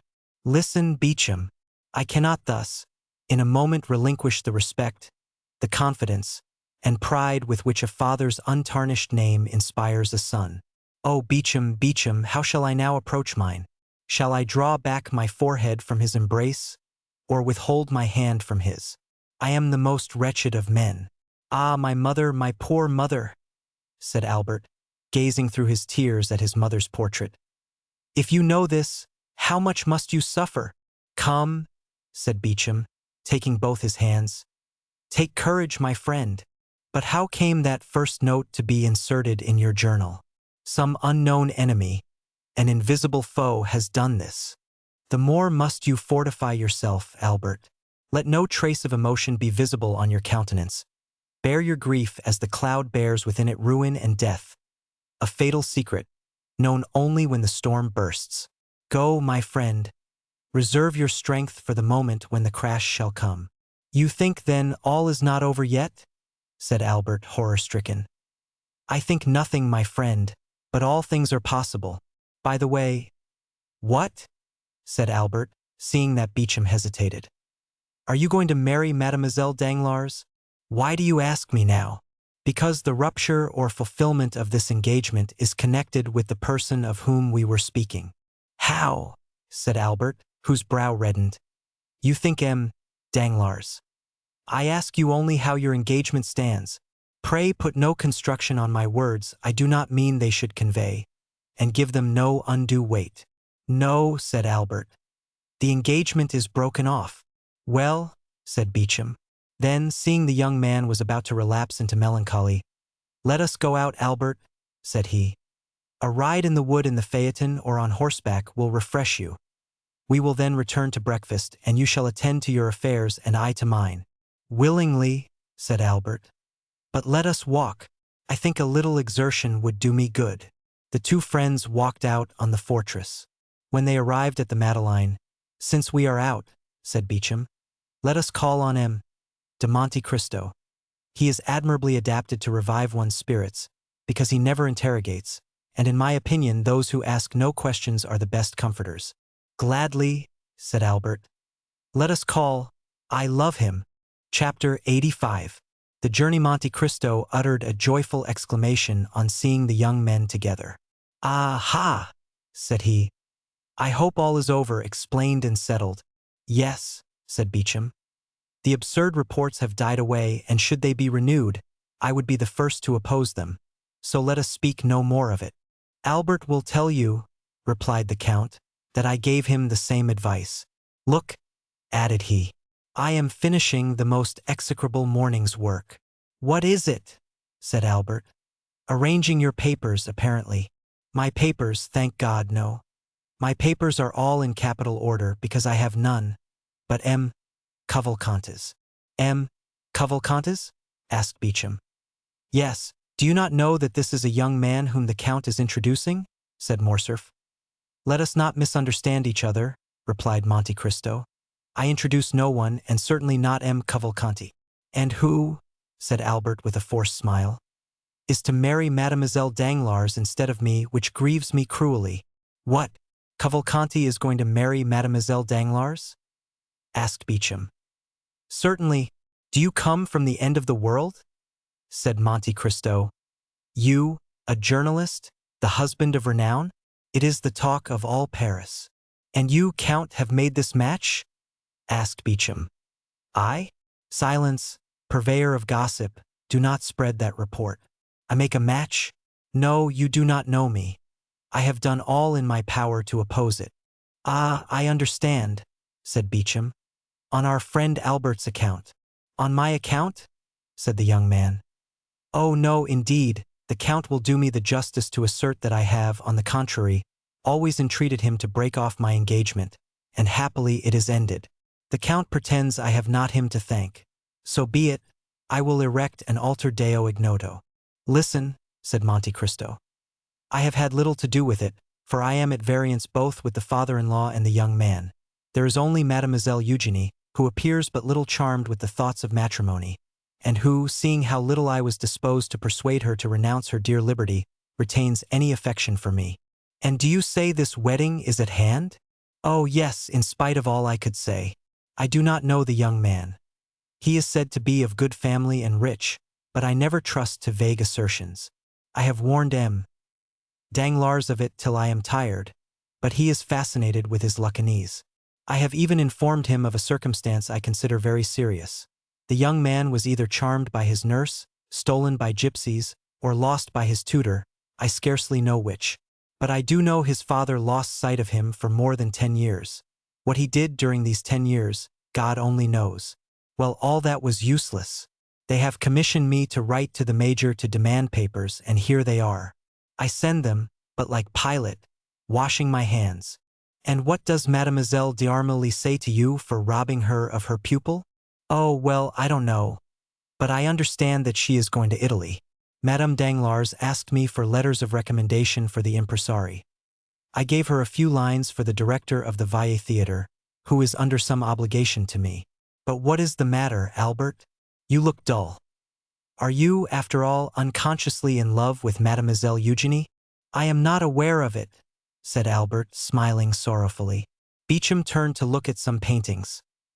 But, continued Monte Cristo, you are not in your usual spirits? I have a dreadful headache, said Albert. Well, my dear Viscount, said Monte Cristo, I have an infallible remedy to propose to you. What is that? Asked the young man. A change. Indeed? Said Albert. Yes, and as I am just now excessively annoyed, I shall go from home. Shall we go together? You annoyed, Count? Said Beauchamp. And by what? Ah, you think very lightly of it. I should like to see you with a brief preparing in your house. What brief? The one M. de Villefort is preparing against my amiable assassin. Some brigand escaped from the gallows apparently. True, said Beauchamp. I saw it in the paper. Who is this Cataris? Some Provençal, it appears. De Villefort heard of him at Marseilles, and M. Danglars recollects having seen him. Consequently, the procureur is very active in the affair, and the prefect of police very much interested. And, thanks to that interest, for which I am very grateful, they send me all the robbers of Paris and the neighborhood, under pretense of their being Cataris murderers, so that in 3 months, if this continues, every robber and assassin in France will have the plan of my house at his fingers' ends. I am resolved to desert them and go to some remote corner of the earth, and shall be happy if you will accompany me, Viscount. Willingly. Then it is settled? Yes, but where? I have told you, where the air is pure, where every sound soothes, where one is sure to be humbled, however proud may be his nature. I love that humiliation. I, who am master of the universe, as was Augustus. But where are you really going? To sea, Viscount, you know I am a sailor. I was rocked when an infant in the arms of old ocean, and on the bosom of the beautiful Amphitrite. I have sported with the green mantle of the one and the azure robe of the other. I love the sea as a mistress, and pine if I do not often see her. Let us go, Count. To sea? Yes. You accept my proposal? I do. Well, Viscount, there will be in my courtyard this evening a good traveling britska, with 4 post-horses, in which one may rest as in a bed. Beauchamp, it holds for very well. Will you accompany us? Thank you. I have just returned from sea. What? You have been to sea? Yes. I have just made a little excursion to the Borromean Islands. 18. What of that? Come with us, said Albert. No, dear Morcerf. You know I only refuse when the thing is impossible. Besides, it is important, added he in a low tone, that I should remain in Paris just now to watch the paper. Ah, you are a good and an excellent friend. said Albert. Yes, you are right. Watch Beecham, and try to discover the enemy who made this disclosure. Albert and Beecham parted, the last pressure of their hands expressing what their tongues could not before a stranger. Beecham is a worthy fellow, said Monte Cristo, when the journalist was gone. Is he not, Albert? Yes, and a sincere friend. I love him devotedly. But now we are alone, although it is immaterial to me. Where are we going? Into Normandy, if you like. Delightful. Shall we be quite retired? Have no society, no neighbors. Our companions will be riding horses, dogs to hunt with, and a fishing boat. Exactly what I wish for. I will apprise my mother of my intention and return to you. But shall you be allowed to go into Normandy? I may go where I please. Yes, I am aware you may go alone, since I once met you in Italy. But to accompany the mysterious Monte Cristo? You forget, Count, that I have often told you of the deep interest my mother takes in you. Woman is fickle, said Francis I. Woman is like a wave of the sea, said Shakespeare. Both the great king and the great poet ought to have known woman's nature well. Woman's, yes. My mother is not woman, but a woman. As I am only a humble foreigner, you must pardon me if I do not understand all the subtle refinements of your language.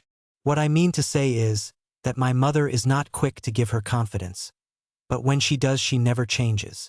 Ah, yes, indeed, said Monte Cristo with a sigh. And do you think she is in the least interested in me? I repeat it, you must really be a very strange and superior man, for my mother is so absorbed by the interest you have excited, that when I am with her she speaks of no one else. And does she try to make you dislike me?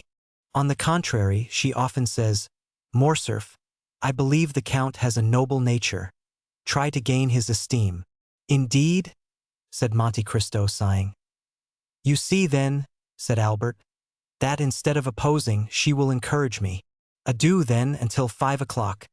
Be punctual, and we shall arrive at 12 or 1. At Treport. Yes, or in the neighborhood. But can we travel 48 leagues in 8 hours? Easily, said Monte Cristo. You are certainly a prodigy. You will soon not only surpass the railway, which would not be very difficult in France, but even the telegraph. But, Viscount, since we cannot perform the journey in less than 7 or 8 hours, do not keep me waiting. Do not fear, I have little to prepare.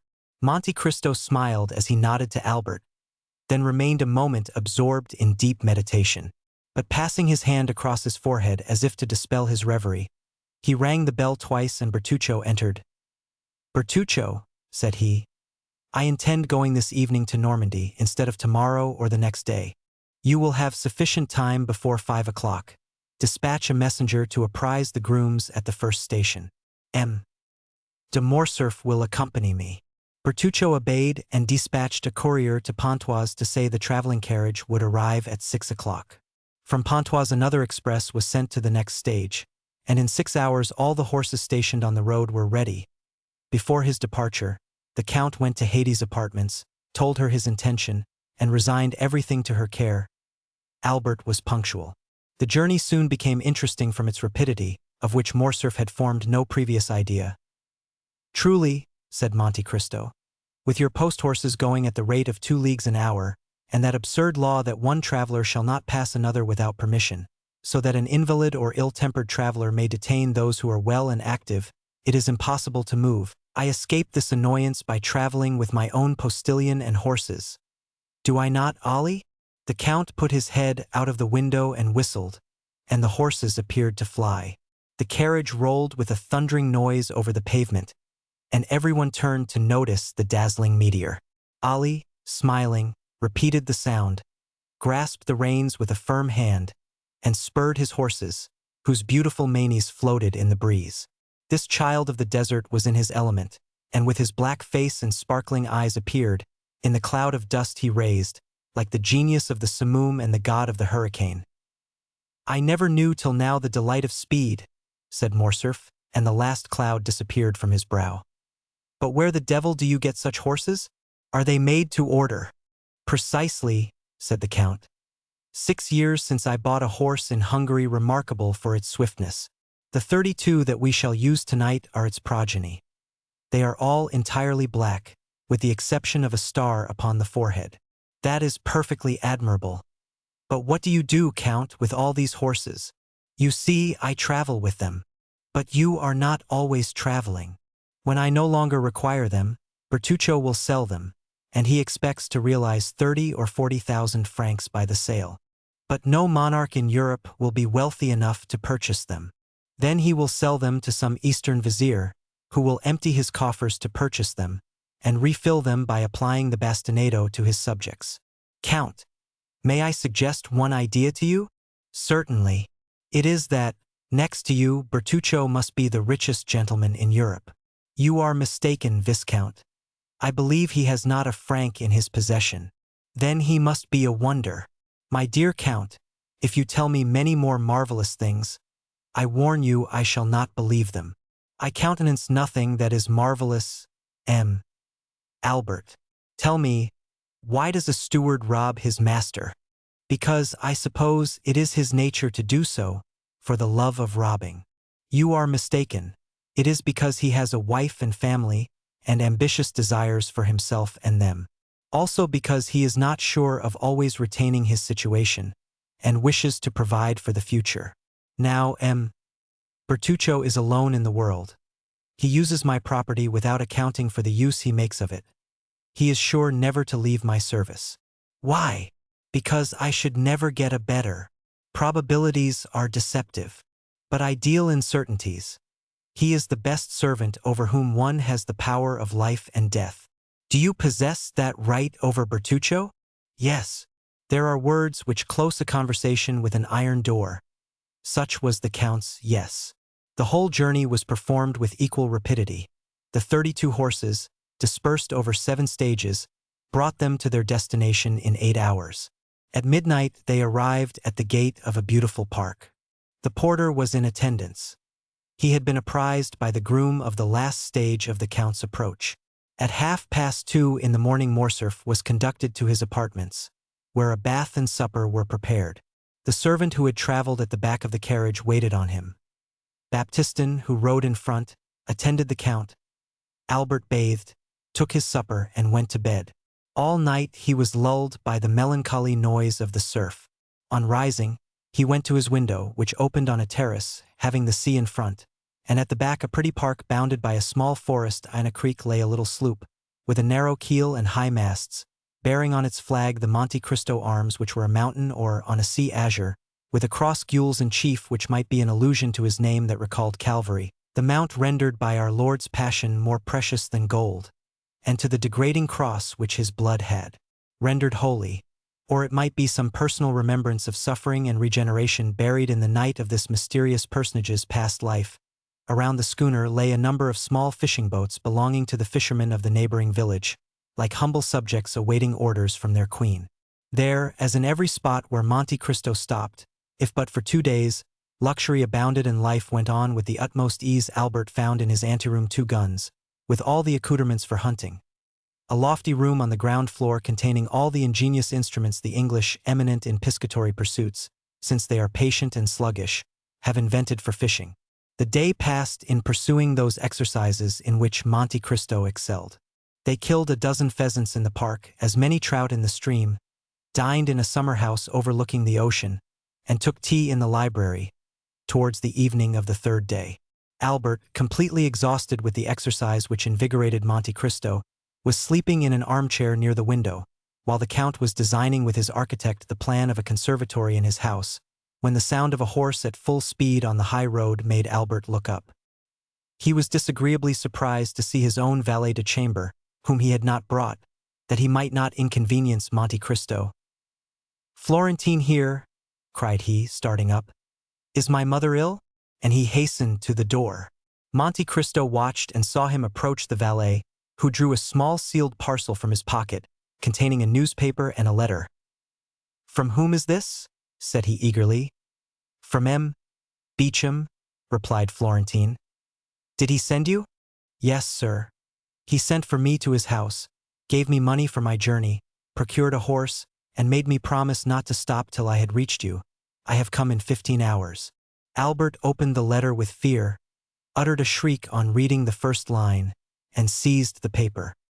His sight was dimmed, his legs sank under him, and he would have fallen had not Florentine supported him. "Poor young man," said Monte Cristo in a low voice. "It is then true that the sin of the father shall fall on the children to the third and fourth generation." Meanwhile Albert had revived, and, continuing to read, he threw back his head, saying, "Florentine, is your horse fit to return immediately? It is a poor, lame post-horse. In what state was the house when you left?" "All was quiet, but on returning from M. Beauchamp's I found Madame in tears. She had sent for me to know when you would return. I told her my orders from M. Beauchamp. She first extended her arms to prevent me, but after a moment's reflection, 'Yes, go, Florentine,' said she, 'and may he come quickly.' 'Yes, my mother,' said Albert. 'I will return, and woe to the infamous wretch. But first of all I must get there.' He went back to the room where he had left Monte Cristo. 5 minutes had sufficed to make a complete transformation in his appearance. His voice had become rough and hoarse. His face was furrowed with wrinkles. His eyes burned under the blue-veined lids, and he tottered like a drunken man. "Count," said he, "I thank you for your hospitality, which I would gladly have enjoyed longer, but I must return to Paris. What has happened? A great misfortune, more important to me than life. Don't question me, I beg of you, but lend me a horse. My stables are at your command, Viscount, but you will kill yourself by riding on horseback. Take a post-chaise or a carriage. No, it would delay me, and I need the fatigue you warn me of. It will do me good." Albert reeled as if he had been shot, and fell on a chair near the door. Monte Cristo did not see this second manifestation of physical exhaustion. He was at the window, calling, "Ali, a horse for M. de Morcerf. Quick! He is in a hurry." For 0190M these words restored Albert. He darted from the room, followed by the Count. "Thank you," cried he, throwing himself on his horse. "Return as soon as you can." Chapter 86. The trial at 8 o'clock in the morning. Albert had arrived at Beauchamp's door. The valet de chambre had received orders to usher him in at once. Beauchamp was in his bath. "Here I am," Albert said. "Well, my poor friend," replied Beauchamp, "I expected you. I need not say I think you are too faithful and too kind to have spoken of that painful circumstance. Your having sent for me is another proof of your affection. So, without losing time, tell me, have you the slightest idea whence this terrible blow proceeds? I think I have some clue, but first tell me all the particulars of this shameful plot." Beauchamp proceeded to relate to the young man, who was overwhelmed with shame and grief, the following facts. 2 days previously, the article had appeared in another paper besides L'Impartial, and, what was more serious, one that was well known as a government paper. Beauchamp was breakfasting when he read the paragraph. He sent immediately for a cabriolet and hastened to the publisher's office. Although professing diametrically opposite principles from those of the editor of the other paper, Beauchamp, as it sometimes, we may say often, happens, was his intimate friend. The editor was reading, with apparent delight, a leading article in the same paper on beet sugar, probably a composition of his own. "Ah, pardieu," said Beauchamp. "With the paper in your hand, my friend, I need not tell you the cause of my visit." "Are you interested in the sugar question?" asked the editor of the ministerial paper. "No," replied Beauchamp, "I have not considered the question. A totally different subject interests me." "What is it?" "The article relative to Morcerf." "Indeed? Is it not a curious affair?" "So curious that I think you are running a great risk of a prosecution for defamation of character." "Not at all. We have received with the information all the requisite proofs, and we are quite sure M. de Morcerf will not raise his voice against us. Besides, it is rendering a service to one's country to denounce these wretched criminals who are unworthy of the honor bestowed on them." Beauchamp was thunderstruck. "Who, then, has so correctly informed you?" asked he. "For my paper, which gave the first information on the subject, has been obliged to stop for want of proof, and yet we are more interested than you in exposing M. de Morcerf, as he is a peer of France, and we are of the opposition." "Oh, that is very simple. We have not sought to scandalize.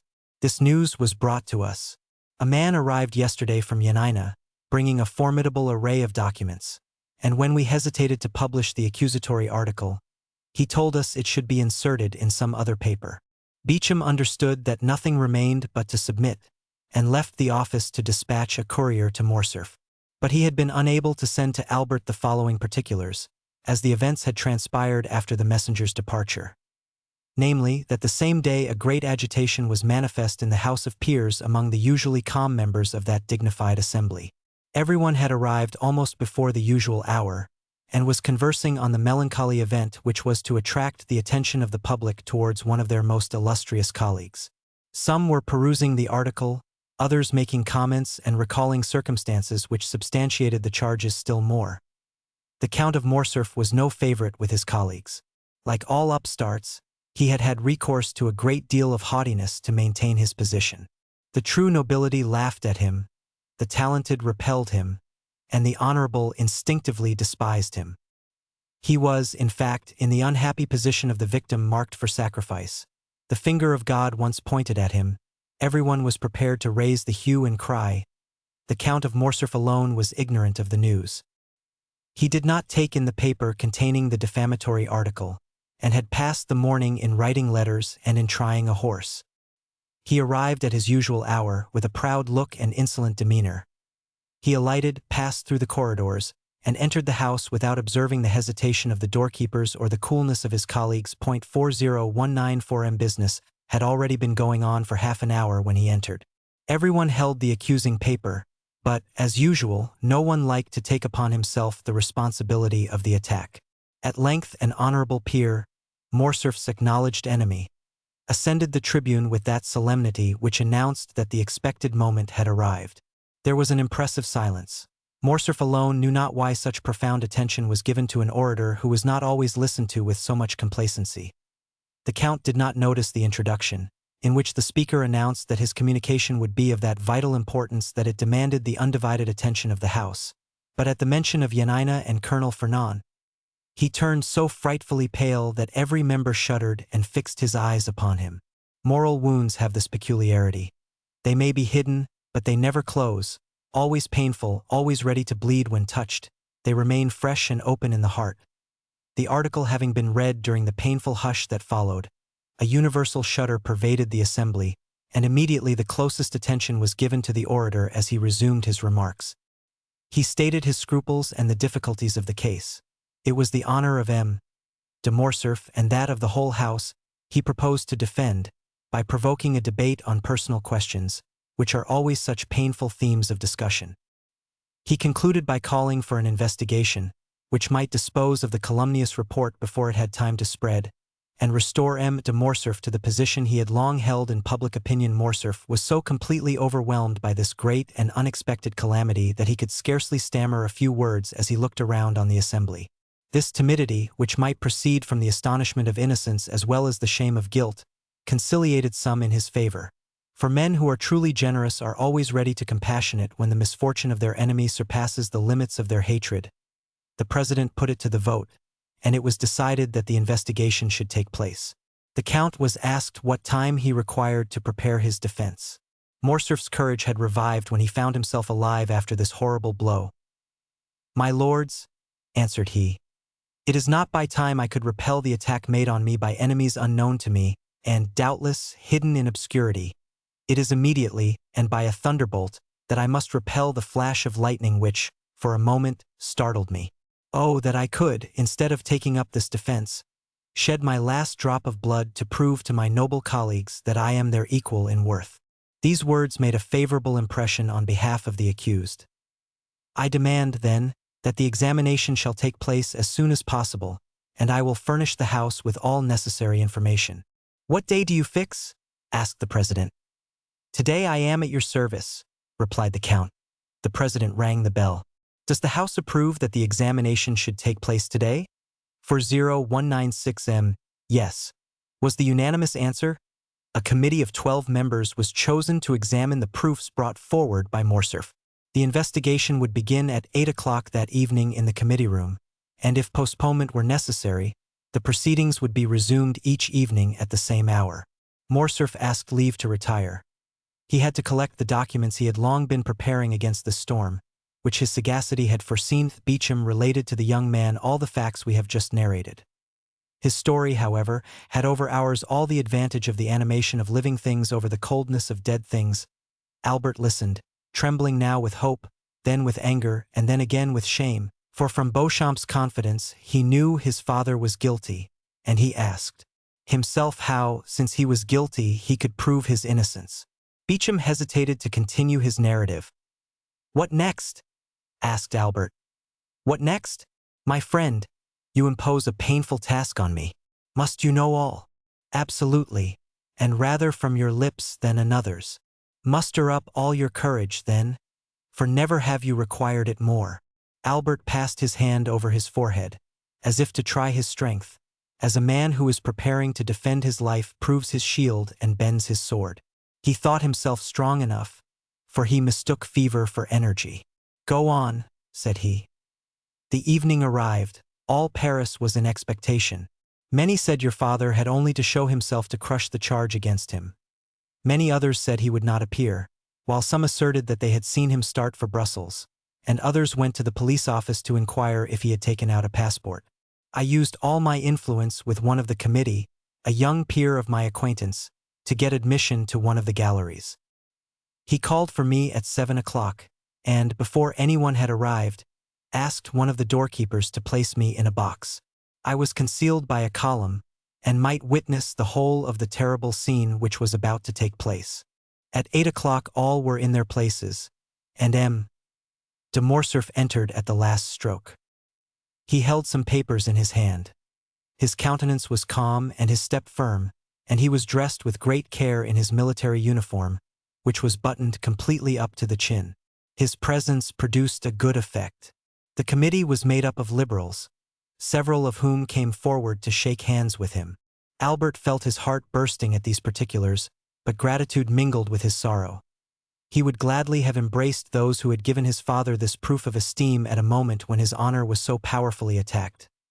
At this moment one of the doorkeepers brought in a letter for the president. "You are at liberty to speak, M. de Morcerf," said the president as he unsealed the letter. And the count began his defense, I assure you, Albert, in a most eloquent and skillful manner.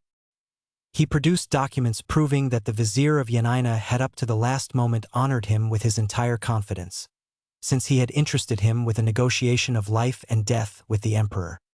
He produced the ring, his mark of authority, with which Ali Pasha generally sealed his letters, and which the latter had given him, that he might, on his return at any hour of the day or night, gain access to the presence, even in the harem. Unfortunately, the negotiation failed, and when he returned to defend his benefactor, he was dead. But, said the count, so great was Ali Pasha's confidence, that on his deathbed he resigned his favorite mistress and her daughter to my care. Albert started on hearing these words. The history of Haiti recurred to him, and he remembered what she had said of that message in the ring, and the manner in which she had been sold and made a slave. "And what effect did this discourse produce?" anxiously inquired Albert. "I acknowledge it affected me, and indeed all the committee also," said Beauchamp. Meanwhile, the president carelessly opened the letter which had been brought to him, but the first lines aroused his attention. He read them again, and fixing his eyes on M. de Morcerf, "Count," said he, "you have said that the vizier of Yanina confided his wife and daughter to your care?" "Yes, sir," replied Morcerf. "But in that, like all the rest, misfortune pursued me. On my return, Vasiliki and her daughter Haiti had disappeared." "Did you know them?" "My intimacy with the Pasha and his unlimited confidence had gained me an introduction to them, and I had seen them above 20 times.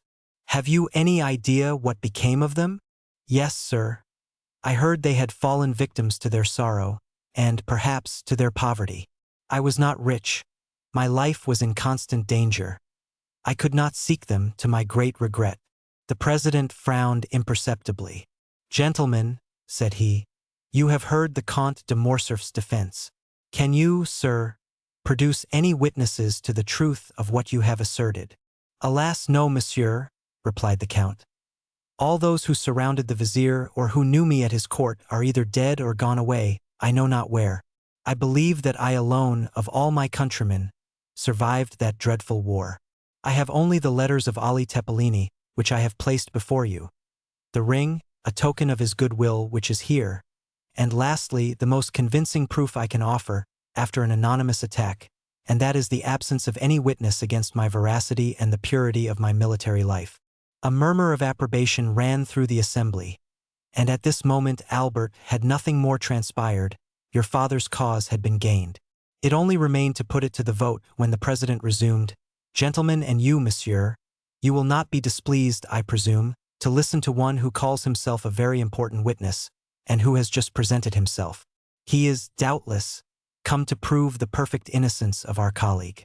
Here is a letter I have just received on the subject. Shall it be read, or shall it be passed over? And shall we take no notice of this incident?" M. de Morcerf turned pale and clenched his hands on the papers he held. The committee decided to hear the letter. The Count was thoughtful and silent. The President read, "Mr. President, I can furnish the Committee of Inquiry into the conduct of the Lieutenant General the Count of Morcerf in Epirus and in Macedonia with important particulars." The President paused, and the Count turned pale. The President looked at his auditors. "Proceed," was heard on all sides. The President resumed, "I was on the spot at the death of Ali Pasha. I was present during his last moments. I know what is become of Vasiliki and Haiti. I am at the command of the committee, and even claim the honor of being heard. I shall be in the lobby when this note is delivered to you." "And who is this witness, or rather this enemy?" asked the Count, in a tone in which there was a visible alteration. "We shall know, sir," replied the President. "Is the committee willing to hear this witness?" "Yes, yes," they all said at once. The doorkeeper was called. "Is there anyone in the lobby?" said the President. "Yes, sir." "Who is it?" "A woman, accompanied by a servant." Everyone looked at his neighbor. "Bring her in," said the President. 5 minutes after the doorkeeper again appeared. All eyes were fixed on the door, and I, said Beauchamp, shared the general expectation and anxiety. Behind the doorkeeper walked a woman enveloped in a large veil, which completely concealed her. It was evident, from her figure and the perfumes she had about her, that she was young and fastidious in her tastes. But that was all. The President requested her to throw aside her veil, and it was then seen that she was dressed in the Grecian costume, and was remarkably beautiful. "Ah," said Albert, "it was she." "Who?" "Haiti." "Who told you that?" "Alas, I guess it. But go on, Beauchamp. You see I am calm and strong. And yet we must be drawing near the disclosure. M. de Morcerf," continued Beauchamp, looked at this woman with surprise and terror. Her lips were about to pass his sentence of life or death. To the committee the adventure was so extraordinary and curious that the interest they had felt for the Count's safety became now quite a secondary matter. The President himself advanced to place a seat for the young lady, but she declined availing herself of it. As for the Count, he had fallen on his chair. It was evident that his legs refused to support him. "Madame," said the President, "you have engaged to furnish the committee with some important particulars respecting the affair at Yanina, and you have stated that you were an eyewitness of the event." "I was, indeed," said the stranger, with a tone of sweet melancholy, and with the sonorous voice peculiar to the East. "But allow me to say that you must have been very young then. I was 4 years old. But as those events deeply concerned me, not a single detail has escaped my memory." "In what manner could these events concern you? And who are you, that they should have made so deep an impression on you?" "On them depended my father's life," replied she. "I am Haiti, the daughter of Ali Tepelini, Pasha of Yanina, and of Vasiliki, his beloved wife." For 0202M, the blush of mingled pride and modesty which suddenly suffused the cheeks of the young woman, the brilliancy of her eye, and her highly important communication, produced an indescribable effect on the assembly. As for the Count, he could not have been more overwhelmed if a thunderbolt had fallen at his feet and opened an immense gulf before him. "Madam," replied the President, bowing with profound respect, "allow me to ask one question. It shall be the last. Can you prove the authenticity of what you have now stated?" "I can, sir," said Haiti, drawing from under her veil a satin satchel highly perfumed. For here is the register of my birth, signed by my father and his principal officers, and that of my baptism, my father having consented to my being brought up in my mother's faith. This latter has been sealed by the Grand Primate of Macedonia and Epirus. And lastly, and perhaps the most important, the record of the sale of my person and that of my mother to the Armenian merchant El Kabir, by the French officer who, in his infamous bargain with the Porte, had reserved as his part of the booty the wife and daughter of his benefactor, whom he sold for the sum of 400,000 francs. A greenish pallor spread over the Count's cheeks, and his eyes became bloodshot at these terrible imputations, which were listened to by the assembly with ominous silence. Haydée, still calm, but with a calmness more dreadful than the anger of another would have been, handed to the president the record of her sale, written in Arabic.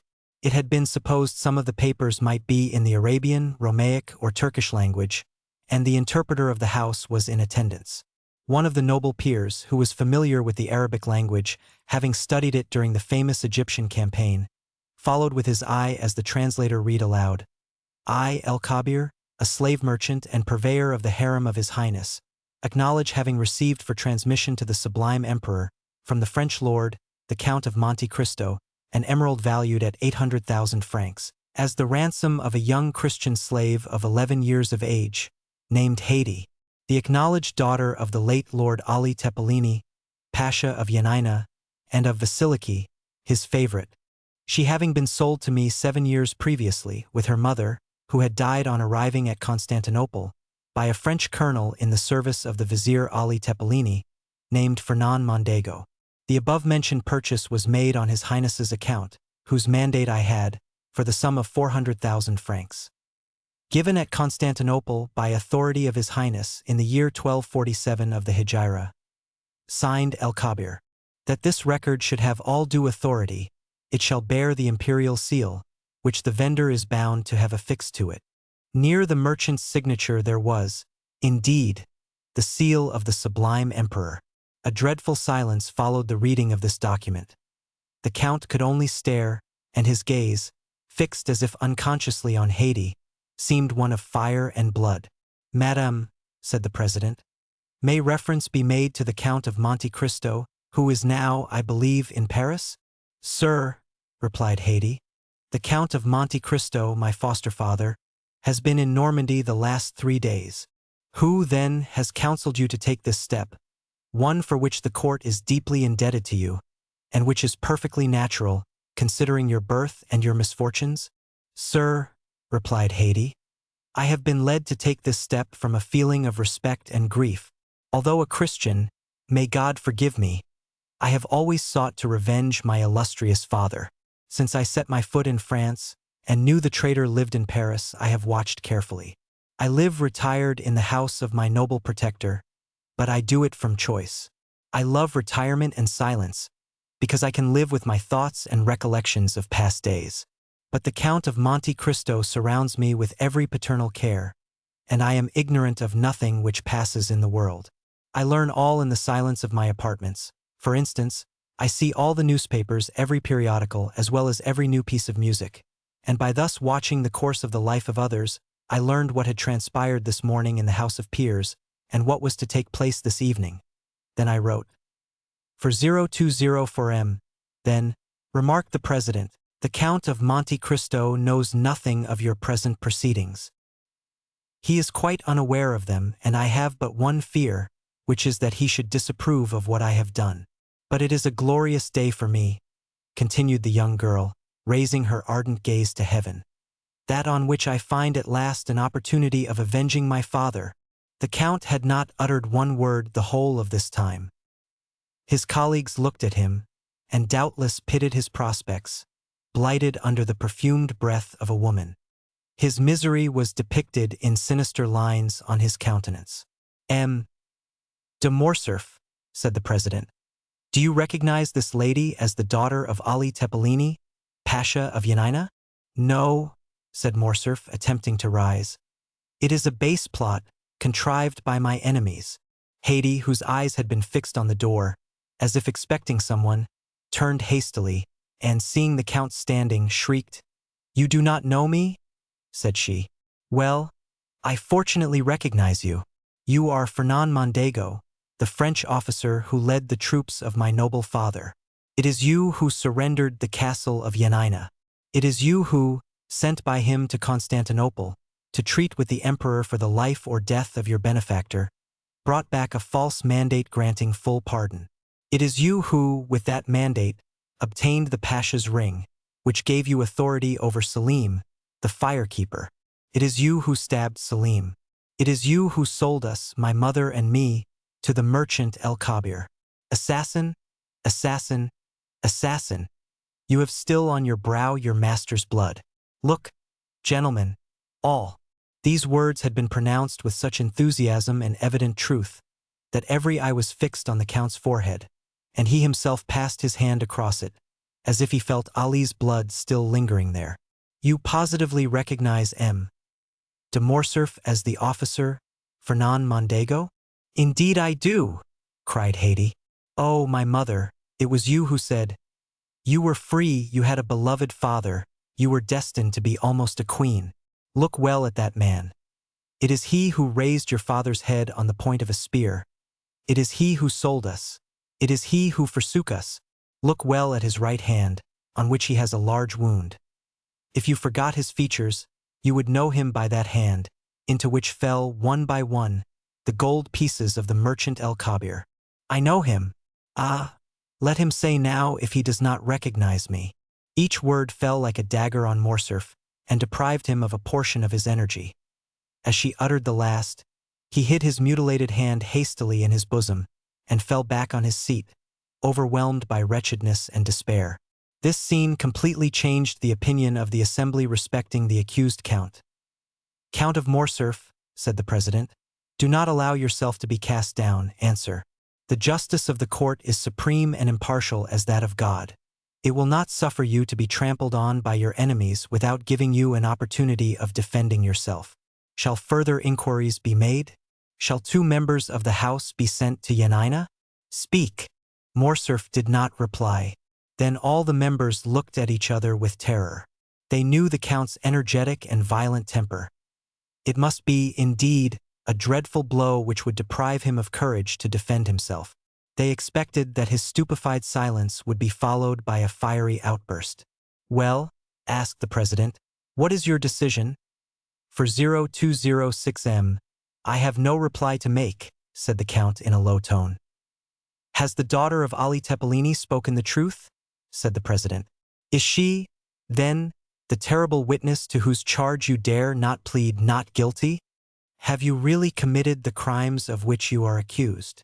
The Count looked around him with an expression which might have softened tigers, but which could not disarm his judges. Then he raised his eyes towards the ceiling, but withdrew then, immediately, as if he feared the roof would open and reveal to his distressed view that second tribunal called heaven, and that other judge named God. Then, with a hasty movement, he tore open his coat, which seemed to stifle him, and flew from the room like a madman. His footstep was heard one moment in the corridor, then the rattling of his carriage wheels as he was driven rapidly away. Gentlemen, said the president when silence was restored, is the Count of Morcerf convicted of felony, treason, and conduct unbecoming a member of this House? Yes, replied all the members of the Committee of Inquiry with a unanimous voice.